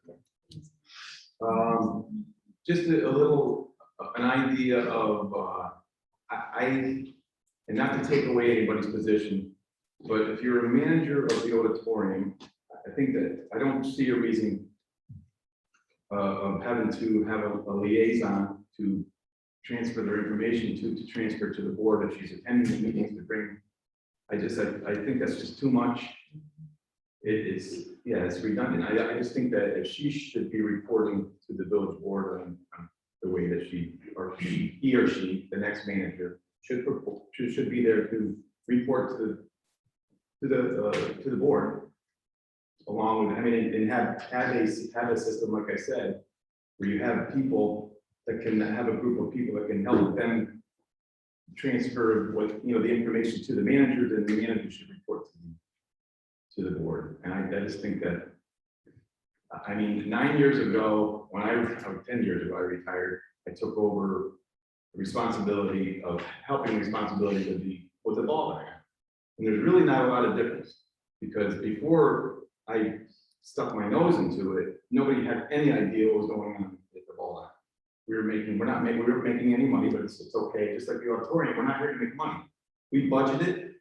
It's our tax money, and we should do with it, you know, what we all think we should do with it. I mean, it's not really there. Like I said, we're not going to make money, the money at that auditorium to pay for what we actually have to do to this auditorium. I mean, that's basically, I would say, grant money. Is that correct? I mean, the large portions of money we're getting are from grants. And so what I'm saying is, when I stuck my nose into that down there, just as a volunteer, and became liaison of that part, I reported to the village when I needed to directly. So I didn't really, there was no manager. I guess I consider myself a manager, let alone a liaison, but I just reported what I knew about the ball diamond and what's going on down there. I mean, we have, you know, a soccer program going on down there now, and we have baseball programs, we've added fields, and we're renting space where we never made any money before. Before I came in, we were actually just, people were using our field to make money. You know, it was not behind their backs. So I think if we take the same approach and just get more people, I think if people are involved a little bit more and working together, I think that we can definitely make this a positive thing. I think that it doesn't have to make a ton of money, but it shouldn't be losing the money that it is. And I don't think that, I think that my take on the whole village is, you're right, a lot of people want to have it be a venue like a Troy Music Hall or a Cole Music Hall. And a lot of people don't, I would say the majority of people really don't want to have that. They want to have it more of a local thing. I don't think they necessarily want to totally forbid any big shows. I think if you have 1 or 2 shows a year and treat it like an event, I mean, it has to be put together well. I mean, events that go on its back, you know, they have this all figured out in a year in advance. So if you have a big event that's coming in, you should have it, you guys should have this, or whoever's going to be doing it, should have this figured out. Parking, the number one thing is parking. Have a plan for parking. And if you're selling tickets or pre-selling tickets or trying to advertise it, include parking and where you're going to have to park. Treat it like it was like a blues festival or something, where you're going to come in, you're going to park here, and it's all a part of the ticket. You know, it's just, we can't have things coming in a month before and wonder, where's everybody gonna park when they come in here? We're gonna have Bob kicking everybody out. And it's ridiculous. I think, that the access roads to the auditorium during big performances, including Park P. Because they bring in a ton of people, and no matter how much parking you have and how much you try to control these people, there's always people that want to see, and they want to park right in front. Last minute, I just got out of work, everybody didn't have any parking spaces, I parked next to the fountain. And I ran in to watch the show, who's gonna say anything? But you can't, you're not gonna arrest the guy, and they're gonna do it. They do it down at the ball diamond too. You can ticket them as much as you want, they're still gonna do it. They're gonna come in the last minute. And if I think if the accesses were cut off during these big events, if we have a big event, it should be planned well in advance on keeping the people away from the auditorium and have an idea where you're gonna put them outside. So, I mean, I honestly think, I know we're talking about a lot of things right now, but we really need to get a plan. I would say before the next board meeting, to have a committee or have a manager or something, so we can start, getting these events together for next year, to figure out what we want to do. I honestly think that we should kind of, I mean, if you want to blame COVID, well, COVID is still going on. We didn't know it was going to be here this year. Last year, we got, was a wipeout. Coming into this year, the first half of the season, we had nothing. And then all of a sudden, things opened up and we had to book. And that was where we lost a lot of money. We lost money because we were booking, we weren't putting any thought into it. It's, I don't blame anybody for that. It's just something that we got to look forward to next year. We have no idea what we're going to expect next year. This is still going on. Things are still rolling along. So I think going into next year, I would suggest we kind of downplay it a little bit. Have more, more village events where people are more, involved. Have our organ concerts. I don't think we should ever get an organ concert. They're never going to bring in 300. We all know that. But I think it's a very important part of the history of the building to always have organ concerts and have just sporadic things going through. I don't think we should jam so many events into a 1 year period. I think that we're too many events is just we don't need it. We really don't need it. I think it's a great idea to open up the auditorium for public use. In the contrast for anybody that signs a contract for the ball field, in the contract they have to leave 2 days open and hours open for village residents to use the ball field. So it's the same thing. I mean, we gotta have. I think it's good that us as residents have a chance to use this facility if we need to. And I don't know what else I can touch on. I do really, and we talk about every single concert we have, every event we have over at the auditorium. And I'm not here to embarrass Dan or embarrass anybody. We have to pay this guy more money. And I don't know when his contract is up, and I don't know when it has to be done. It definitely has to be done. I guarantee you this, somebody will make a motion Yes. at next month's meeting, and next week's meeting to, I don't know what he gets paid, 1,000? Every stipend that the board has paid out for auditorium managers and other positions have been woefully inadequate. I Yeah. don't So think anybody's had the don't worry impression about that Yeah. people haven't paid fairly. It's one of those things that goes around. People talking about it. But it's He's just- an invaluable resource Yeah, in we the get it. history of the building that we can't afford to lose. Well, but that raises issues too on the proper operation of the building. How do you do that? You can't depend on low pay or no pay people to run an operation that is supposedly active with people and cars around and setups and breakdowns and things. It cost that woman who was here a couple of years ago wanted $40,000, and we laughed her out of the bill. Well, 40 was too much, and I don't know what we were going to get for 40. But you can't give somebody $5,000 to come run auditorium for a year. Can't. The same. I'm not, I think also too, I'm not, and that this puts pressure on the employee, because if I was, No. some of this, because then I don't want him to feel the pressure like, oh man, I'm getting all this money, now I gotta really do something. Yeah. Yeah, so I mean, I think it's just it's a loan for the building, and I also think too, that, you know, this building, when you're in it, when Dan's in it, when I'm in it, when Lydia's in it, I love the fact that there are more people roaming the village. I think we are working on a plan to, we've all been working on a plan to try to figure out when outsiders do come in, to bring them into the village and come, let them teach them the history of the village. When they stop into the auditorium, I love when they come in the auditorium and everybody's in awe. And you see more and more people going, looking into the auditorium. And I think I think that, it might be a good idea to have somebody there every once in a while, just to bring the people in. There are a lot of people, there's a lot of traffic that comes through there during the day. I'm home during the day, and I see a lot of people. There's always a couple, every single time I've been in there, I've had somebody come in and looking, peeking and wondering what's going on. We have a lot more people that are moving into this area. And, I definitely, you have to think about the residents first. I'm thinking about what Eric said too. These people live around the auditorium, and I know a lot of people are saying, well, you should have bought a house because you should know what you're in for if you're buying a house in the auditorium. But I think if we keep it, this building was built. There was one show. Without a sound system. It was built without a sound system, and it was built to, be able to, vocalize without having a big sound system. So, I don't know, all these things in the place, I just think that,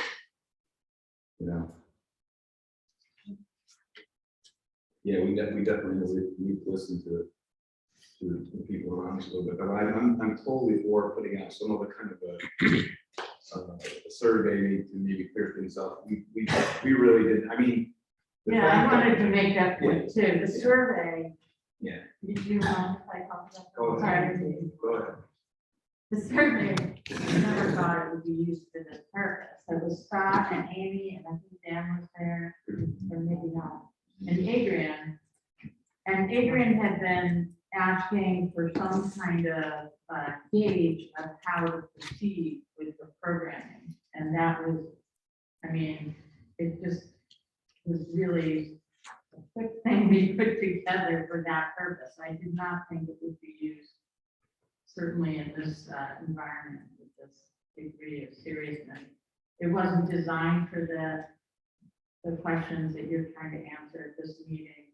It should be looked at, and any serious effort to gauge what the residents want should be more than just a survey.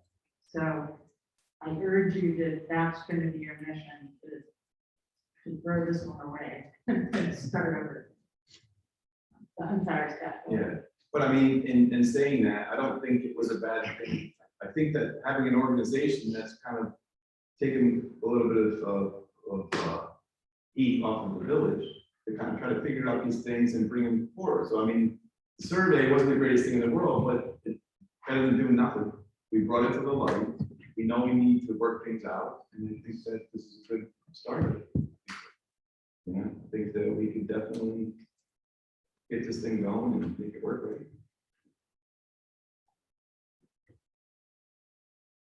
I wanted to echo a comment in the middle of this, that when we talk about, when say regional venue, we're having acts in there, I don't actually have a pre-existing idea of what that means. SPAC is a regional venue, and so is Cafe Nina, and so is, local leases down in Clifton Park. And, what we do with that is there's a wide range of stuff. So are we having no electrified instruments? That's one thing you could say. We're doing folk groups, we're not doing any amplification. We're having only X number of events with an anticipated seating of over 100. And there's all sorts of ways to put that together. You could say no amplified rock concerts. We're not doing rock concerts. We could amplify, a folk group or a jazz group, or you could put a band in there. I mean, the orchestra that doesn't come here and do the youth orchestra was really great. That was really loud, but I thought it was fun. And I think a lot of people did too. It was always packed and it wasn't just their people. So I think there's a lot of different ways to do it. I'd like to explore that. But me saying there's a lot of interesting possibilities for the auditorium doesn't mean there's going to be a loud amplified rock concert, 400 people there every night or any night. So I think it's a wide-ranging discussion. Sharon? So again, we're talking about balance and collaboration. That's what I heard through this whole, and it's really good. And it's really important to do things that way, I think, especially the way we live, where we are. Everybody, I love Big Street. I mean, that was built to unite people, but to bring people from everywhere to this building and with a very specific purpose. And I think we really have to respect that too.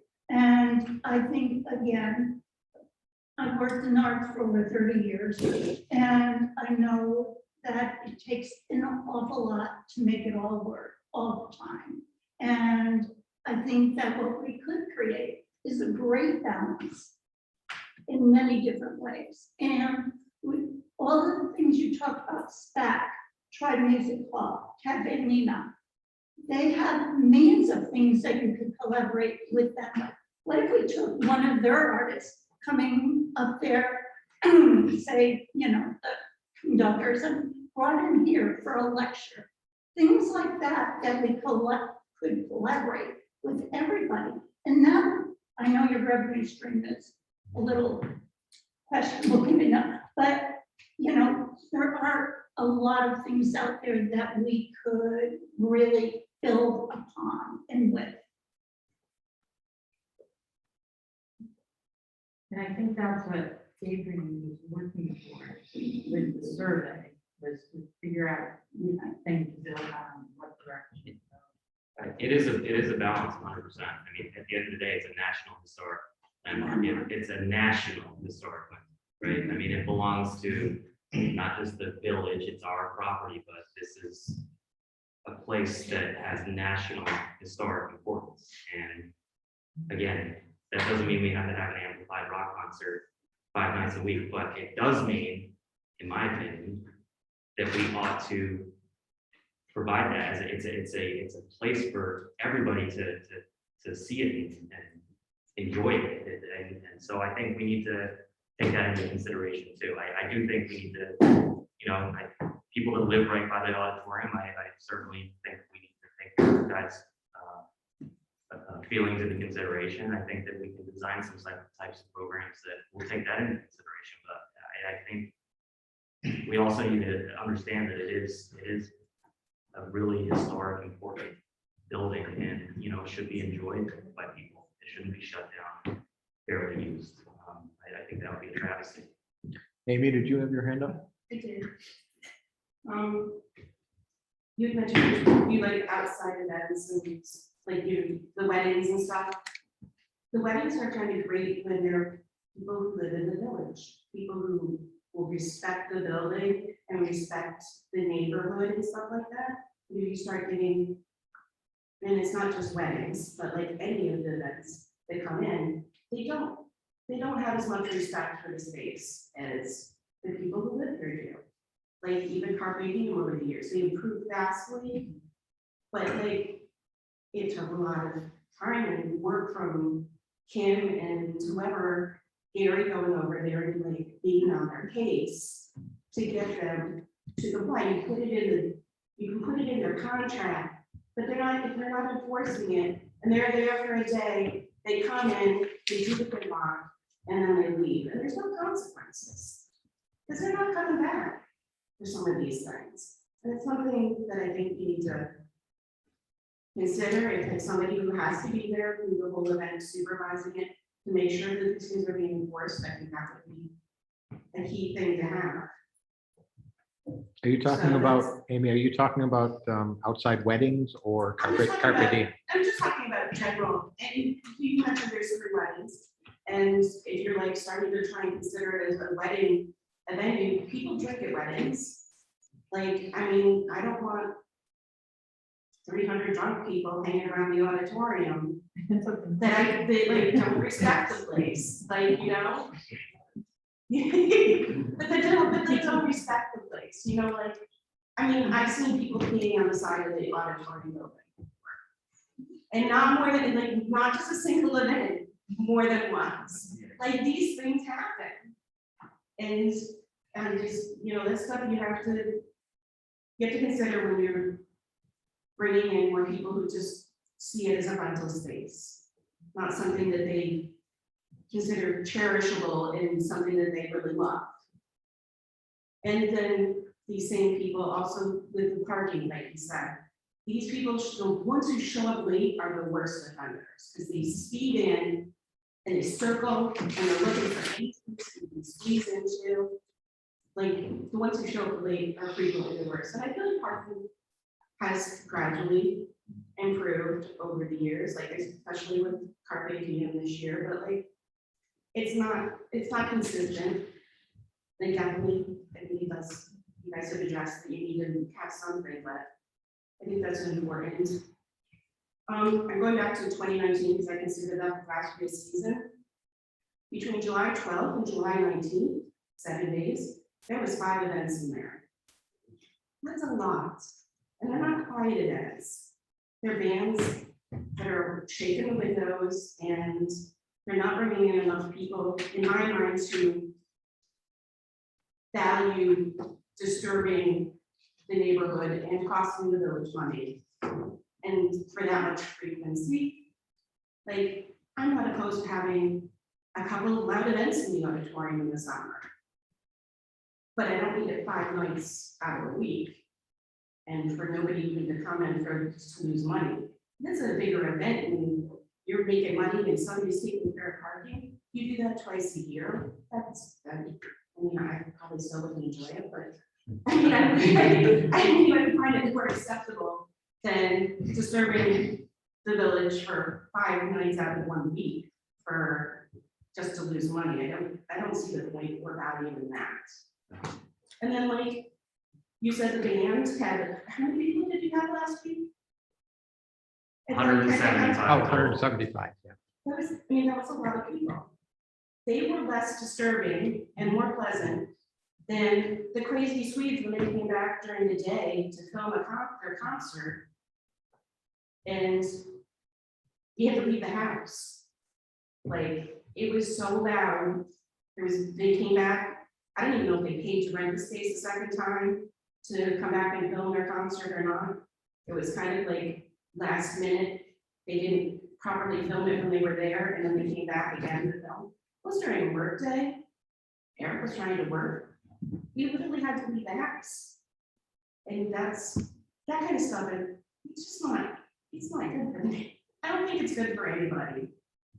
But like the band that was here last week, there was a large crowd, did not affect me parking wise particularly. I could sit in my house and watch my TV without having to turn it up, but I could go outdoors and listen to it, and they were pleasant to listen to. Like, I feel like if we're gonna have more events, something like that would be definitely more acceptable to me. I don't know. But they were not amplified, correct? If I'm just going back over the last 4 or 5 years, it looks like there's an average of about 10 to 15 events per year, typical year. And I think like you were saying, 5 events in a 7-day span is probably too many. And so I think one of the things we That can, was discussed. yeah, so if there was some number, like I'm just throwing a number out there, 10 or 12, 7 or 8 of them were unamplified and 2 were amplified folk bands and 1 or 2 were rock concerts. And we made sure it was Fridays and Saturdays for the most part and things like that. I think those are types of things that we could do to make it more manageable for residents. And of course, we already have, cutoff times that they have to be out of there by 10 o'clock. And I think, I do a better job of enforcing that and, and then work around some of these opera Saratogas and our VBNs, and sort of build the auditorium around some of those longer programs. So it would make some sense to do that. So. Anyhow. My head's spinning. Because You're not the only I mean, it doesn't normally, but right now, I'm trying to understand what you're saying, that Yes, in one breath, you're saying you want to work with the people who Yes. spoke. The yes, majority of the people that don't want a lot of things happening, Yes. and you're naming off all these things, and my heart is going like this, Yeah. because I feel it's your agenda, not No. so much what the people are saying. no, I've been very careful to say my personal opinion is, I've been very careful to say that. I mean, I always, and I've said this, let me finish what I'm saying. Okay, I'm very careful to separate my role as a personal person and what I would like to see and my role as a trustee. So when I'm saying, I hear you, Amy, and what you're saying, I'm saying that as a trustee. When I say my personal opinion is I'd love for this place to be built with 300 people, that's my personal opinion. So but how do I know if it's going to be your personal opinion or the other because, person? well, Other you, person has you, put me. I guess you'll find out, right?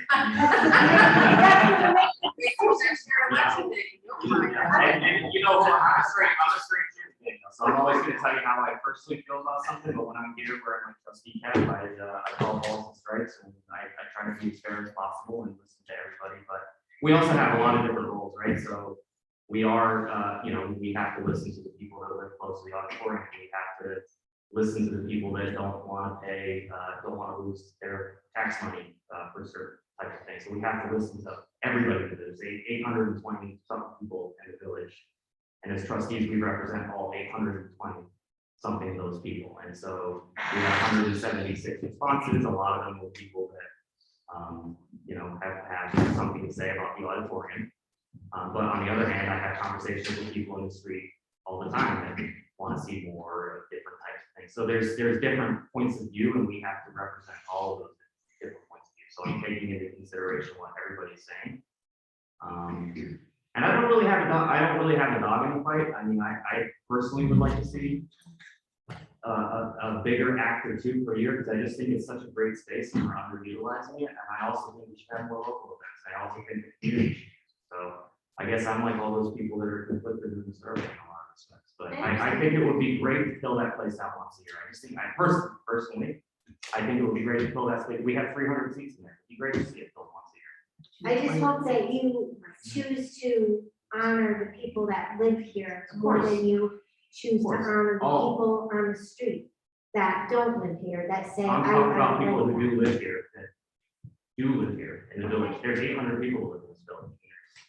Maybe 30 in the room right now, and there's I understand, I'm not 176. talking about these people. I'm And then talking people are the about- most interested people, so I think we wait for people who live here in the auditorium closest, but yeah, I take everybody's opinion into consideration. Amy, were you done? Yes, I wanted to add one more thing too. I said, most of the venues, especially ones that don't have any, usually, I mean, they don't book it. I know that's back, or they don't have events after the month of October. I really think that we should, at October, not book any events. So I'm not saying that the building can't be used that in October, but I think that should definitely be put aside for, public uses or just something in the interior.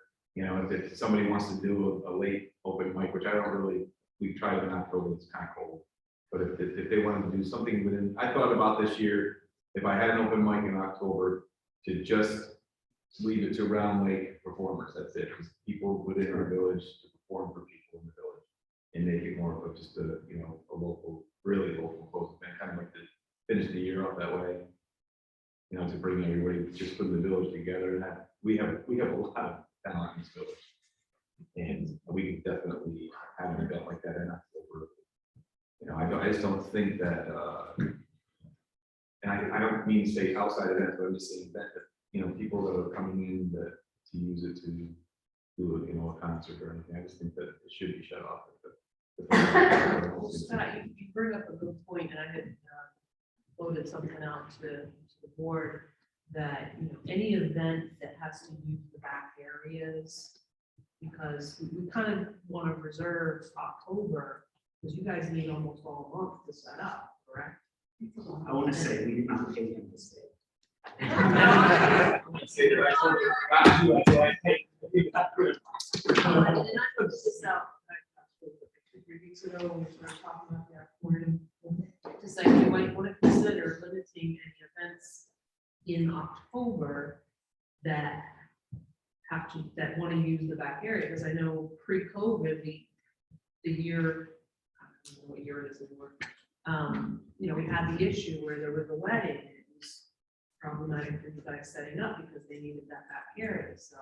Not that we can't have events in there in October, but we need to be careful about the use of the back area that they are trying to set up, you know, for the haunted house, because God, we want the haunted house back. That's for us. And that's our thing. Yeah, we want those things back, and they need to set up, and we need to allow them time, because they're doing this for free, and, you know, it's great for the whole village, so I agree with you, we need to be smarter about the usage of it during October. Planning smarter year round, just the days and dates, you know, that we book events, you know, there's gonna be an amplified event, and what date can be on a Wednesday night. For instance, Saturday. Ronnie? Whatever. Just one single point, I'd like a policy on decibel limits. Yeah. So there is one for the village, but the auditorium is exempt. So when that event occurred, yes, it is. Yes, it is. Village I've seen- events are exempt. Village events or auditorium rental policy still takes the noise ordinance into account. It's a village space. It's a village space. Okay, so here's what So, wait, excuse me, so what you're saying is a village event is exempt, but a rental event is not exempt. A rental, they are renting it. They are renting it, I understand, but as far as the noise ordinance, they are required to follow the noise ordinance and be done at 10 o'clock, right? I'll let Tom take this. Can you repeat that? I'm not sure I understood the question. The noise ordinance, it's meant, Sound must not exceed levels established in the village sound ordinance. And the auditorium is situated in a residential area, and residents renters are asked to be considerate about noise levels. There also is they are required to stop to end by 10. Yeah. Okay, 8 what, AM, 10 PM. I think it used to be in the rental. Because when I went to rent, my daughter. Yeah, it's in. Okay, well, I can tell you what happened. Under exempt, under C, it says activities in public parks, playgrounds, or public buildings under permission or authority of the village during use of daytime hours set forth. It's under the exempt. The exempt, it was 130-4 exemptions. Oh, And that's a public building. So that's public buildings, is that what you're talking about? Because I'm talking about the auditorium policy, the auditorium rental policy. No, I'm talking about village code or noise ordinance. All right. It So says- there might be something Public different. buildings There might be something different in the policy. are- Under the rental policy, they have to follow noise ordinance. But if we're booking a show, it's not a rental. Right?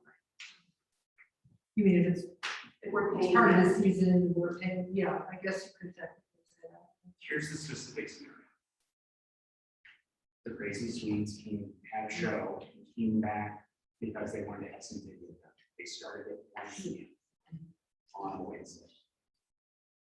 They started playing the same 5 notes for 7 hours.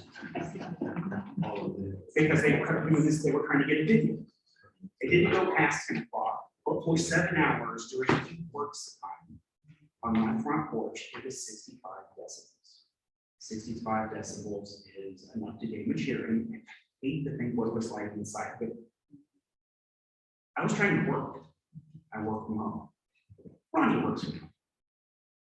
You guys, I don't know, you work nights, I'm not sure what the schedule is, but you're frequent. 90% of the people around the auditorium are home during the day. Well, how come some of them didn't fall in? I did. Okay. I wrote out a note and I filled out the form. I did everything I was supposed to. It got sent back to me in the official mail from the office saying they didn't violate the code because it doesn't apply to the auditorium. But also And 60, by the way, I might point out, nobody from the village was over. 65 decibels doesn't violate, I don't think. That's on our porch. That's Maybe my- it should. I Right. think the decimal version, the decimal first technically would be from the edge of the From the edge of the property, and that's And I about don't 10 like- yards from your And porch. here's another just side note. Do you guys remember the effort you guys went around letting the band play down at the mill? You guys in the middle of the night were wandering around with the decimal readers trying to figure out if it was too loud a mile and a half away. Where were you guys when I made the complaint about the auditorium? I don't know. We did say 80 on our porch before for different groups. So these are the reasons first, I want to make a quick apology.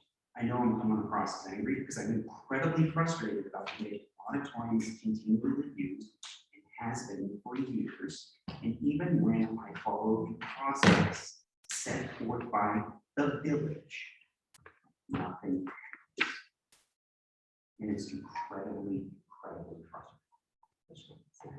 And so, and I might add to this, as I said in a snarky comment earlier, when I moved in 20 years ago, there were like 2 or 3 concerts.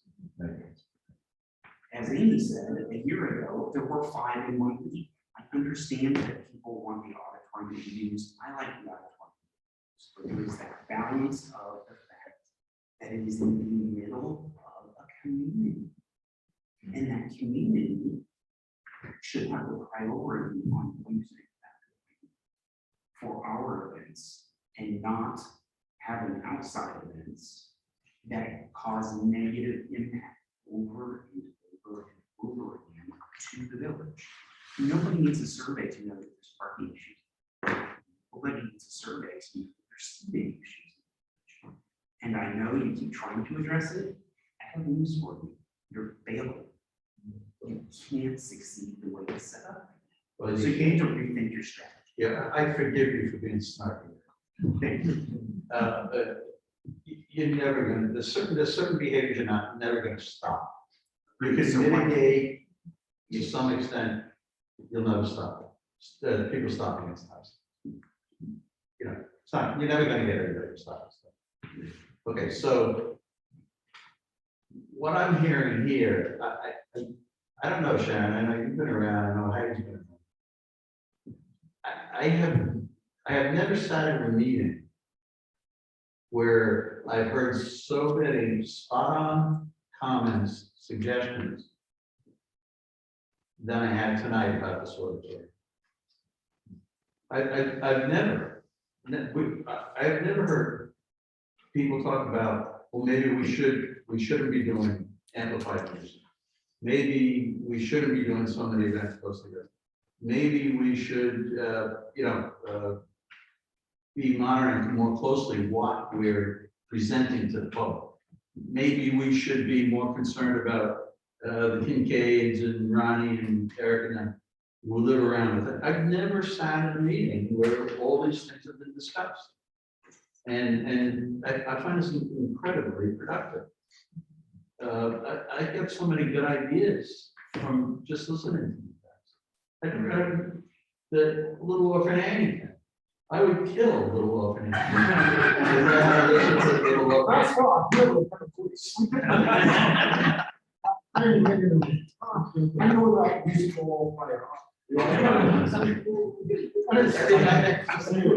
I just hope we can pick up from some of this stuff and incorporate it in some kind of plan. I mean, it seems pretty complex. Best or Yeah. Sounds like a job for the auditorium. Again, Yeah, just a few comments here quickly. First, thanks for the kind words, everybody, appreciate it. I've been involved here since the Edna days, and as some people were saying, yes, back in the 90s, we basically had organ recitals. a few orchestra concerts and musical theater. So it definitely has grown over the years with the variety of events. But anyway, just a few comments. We certainly need to have that building supervised and staffed whenever it's open. I can cite numerous examples of why, not just to protect our assets, but also as a courtesy to the users to ensure that something's there to support them if they're needed. And I'll just one quick example. So there were two music videos that were filmed or done in there this year. It was, I don't know if it was rented, I don't know what I'm not privy to those details, but I was told, you know, because I have a full-time career outside of the auditorium, so I was told, you know, hey, I understand, you know, you can't make it, that's fine, we'll open it up, they'll use it. With the Wi-Fi in the building, I was able to work in the back during the day when they were there, and lo and behold, they had questions, they had requirements, their needs, they needed this, they needed that. So we really need to have that building staffed with somebody anytime someone's using it externally outside of the community events. There really needs to be someone in there. You know, just like you don't unlock Proctor's Theater to a rental and let someone run in there alone, right? So just as a few examples that I've seen when I just happened to be available and able to be there, when they were there, when they said, we really don't need someone here, we'll unlock it, they needed someone. And like I said, not just to prevent theft or damage, it's to support the group that's using the space, because if you respect your own space, they'll respect your space. So having somebody there representing the village in some capacity, volunteer, whatever, is really a good idea moving forward, depending on what the village would like to see the space used in the future. And that being said, my final comment is, depending on how the village would like to use the building going forward, is definitely going to be impacting the staffing of the building. If I didn't have these interns that worked for me this summer, I don't know how we would have got through some of these events. Just as they have become more complex events that have come into the space, we definitely need more staffing and support technically. Before we got the new equipment in 2019, a lot of the groups said, oh, you've got old stuff, we can't use it. They provided their own. Now that we've got this equipment, we're up to standards. They're expecting an audio engineer, lighting tech. Okay, unfortunately, I can't call myself 4 times. Maybe I wish I could, I don't know. But anyway, just a few thoughts on kind of the internal operations. What's been going on since 2019 when we really started ramping up the number of events that are in there and what the requirements are. So thank you, appreciate it. Okay, edit. Can I have? Yep. Tom, you've never heard from us. I would like to request I love the auditorium, don't get me wrong, I love the auditorium, I want everything to work in there, to be used. If we can be communicated more about what is the intent of the auditorium, because we're directly across the street. I hear the organ concerts all summer long, we love it, okay? Some of the problems though that occur are, you guys aren't familiar with the parking or the traffic. We are. I had a grandmother at the park museum get in my face because I'm trying to get my kids and my groceries into my house. That they blocked the road from me. And that was years ago. They've been improved it now. You guys. I was have going to been- ask about that. Yeah, it has improved greatly. And they even gave us tickets. They're trying to be much more accommodating to us and understand that we do live there. Some of these other events don't get it. They don't realize that we live there and have to hear. And I don't mind once in a while when you start telling me you want to use it so much more, it becomes a little bit unnerving.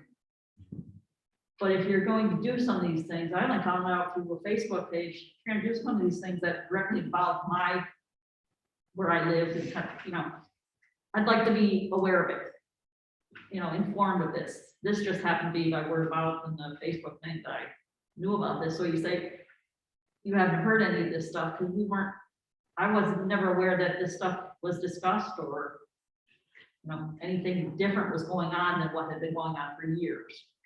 When you start saying you want bigger events of 400 people, that's a lot of people. Carpe diem pushes it to the limit sometimes when they're too short, but it is only the 2 nights. I get it, it's with the kids and the families, I do. And we put up with it. We do put up with a lot. It's never gonna get to that point unless all the other things, that the issues of parking, everything like that is solved anyway, so. Okay. Because you don't have 400 seats. Yeah, well, yeah. No. Yeah, I said It's been 300. But But I have to agree, the event that went on the other night, I hardly knew, I would not have known there was 125. Those people were so accommodating, they didn't all try to park around here. I've seen Danielle and Bob chase people around the auditorium, actually music. They tell them to go to the ball field, and 5 minutes later, they're back parking in Eden's parking behind there, or mine, or someplace else. You can't control all of these people, but I like the idea maybe of blocking some of it off, but let us know when you're going to do this. Yeah. Sometimes you do, but not all the time. We sometimes don't know until the day before the road is going to be blocked off. I mean, granted, both can come in, but it's still, be nice to have a little bit more communication. I think the good thing with that Boston stop, there was a lot of communication before the event, a lot of emails that went back and forth. And when you Okay. had that communication and those people were on board with the plan. See, I wasn't aware that they did that they were even coming. Unfortunately, Yeah, that wasn't advertised. no. It was a private event. Oh, I understand. I wasn't looking to go to it or anything, but Yeah. sometimes those events can impact my Sure, life. Good point. I have some extra parking, but those people, I've had people parking on my lawn, parking in front of my walkway all the time, and they'll wait there to pick up their kids. I get it, but they've been doing better by trying to walk them. And, Bob's actually, he's amazing. As many times as he circles around that auditorium and all around to try to, maintain the parking and control the traffic. But just communicate with us directly. I think all of us would like to know a little bit more ahead of time, a little more input, maybe not telling you what to do, but at least this directly involves us a great deal. And we do want to see it keep going. We don't want to see it to die or anything, we want it to flourish, but flourish under control. So are you saying you want to be informed of the events that are happening? The events, maybe some, even, village communications about this tonight. If somebody hadn't told me about it, I would not have known. So you tell me that you've never heard any of this stuff, because we were never known this was part of the issue, I had talked with Gary today. Yeah, It was sending agreed out that the, We're gonna be sending out the agendas through email now as well as. Yeah, I mean, as I well read his as- email, I read your emails all the time, so that's a perfect spot, you've got everybody's email. no, So, Not well, about Enough. 70%. that's pretty good though, I mean. Yeah, yeah, so disappointing. We were posting obviously on Facebook and on the PO and everything else, but I think it's a good opportunity to send that out. Through the And it's email. cheap, and email is cheap. Yeah. I think you can have it on for your circle email list too. That was great. Something like that, maybe, so. Not important circle. Amy, Yes. Maybe there could be an email that goes out to people who live around the Yeah. auditorium. Yeah. Pretty I did, yeah, I'm sorry, it's mass, yeah, it's fine, yeah, I think that would be a good idea. Because even Holly and any of these, the traders, they're all impacted by this too. Sure. They're not on the calendar. Sure, that's, You yeah, go to groceries and you come home and there's no place to park, sure. that alone, it is definitely frustrating. Well, I think that would help too if we were to, because I think one of the big solutions for parking is to block off that area and force people to not park there. But if you guys were made aware of that better, maybe that would be. That would help. I mean, I'm not saying that I would want to do this every time, because it took a lot of energy. Yeah. It took a lot of Your energy systems. to knock on everybody's door Yes. and on people on Fletcher and a couple people that park on Burlington to give them village parking cards and numbers when we closed off the road. And then we moved all of the no parking signs and we put them in a line and we labeled them 1 through 10 with the corresponding ticket to the people in case their spot was taken, they could park there, because we had the car show actually So with some kind of plan, it can be done where they have village handed out cards instead of my little ones on, colored paper. That's a little bit better, but it still takes someone to do it. The And problem then with that that, though, someone is is, that's technically, Yeah. I mean, okay, Tom, you pointed that out many times, that the parking, when you Yeah, pull in the permit. parking, you can't, it's public parking, you're not allowed. We can block the street, Right. but we can't. well, yeah, Block block the parking space. street and only the people with the cards that live there Right. could come in. She's saying like a pass to get through to the locals. Yeah. The control. Did that for artisans. Yeah. But it took somebody to do it, not just somebody to say, I am. oh, we're good. It actually was a real person. Did it. All right, everybody talked out for now. I'm ready for that. Really? Okay, well, thank you all. It was very, very useful. And I'll entertain a motion to adjourn. So move. Aye. Second. Aye. Everybody, for coming tonight. Really appreciate you guys' time. Okay, thank you.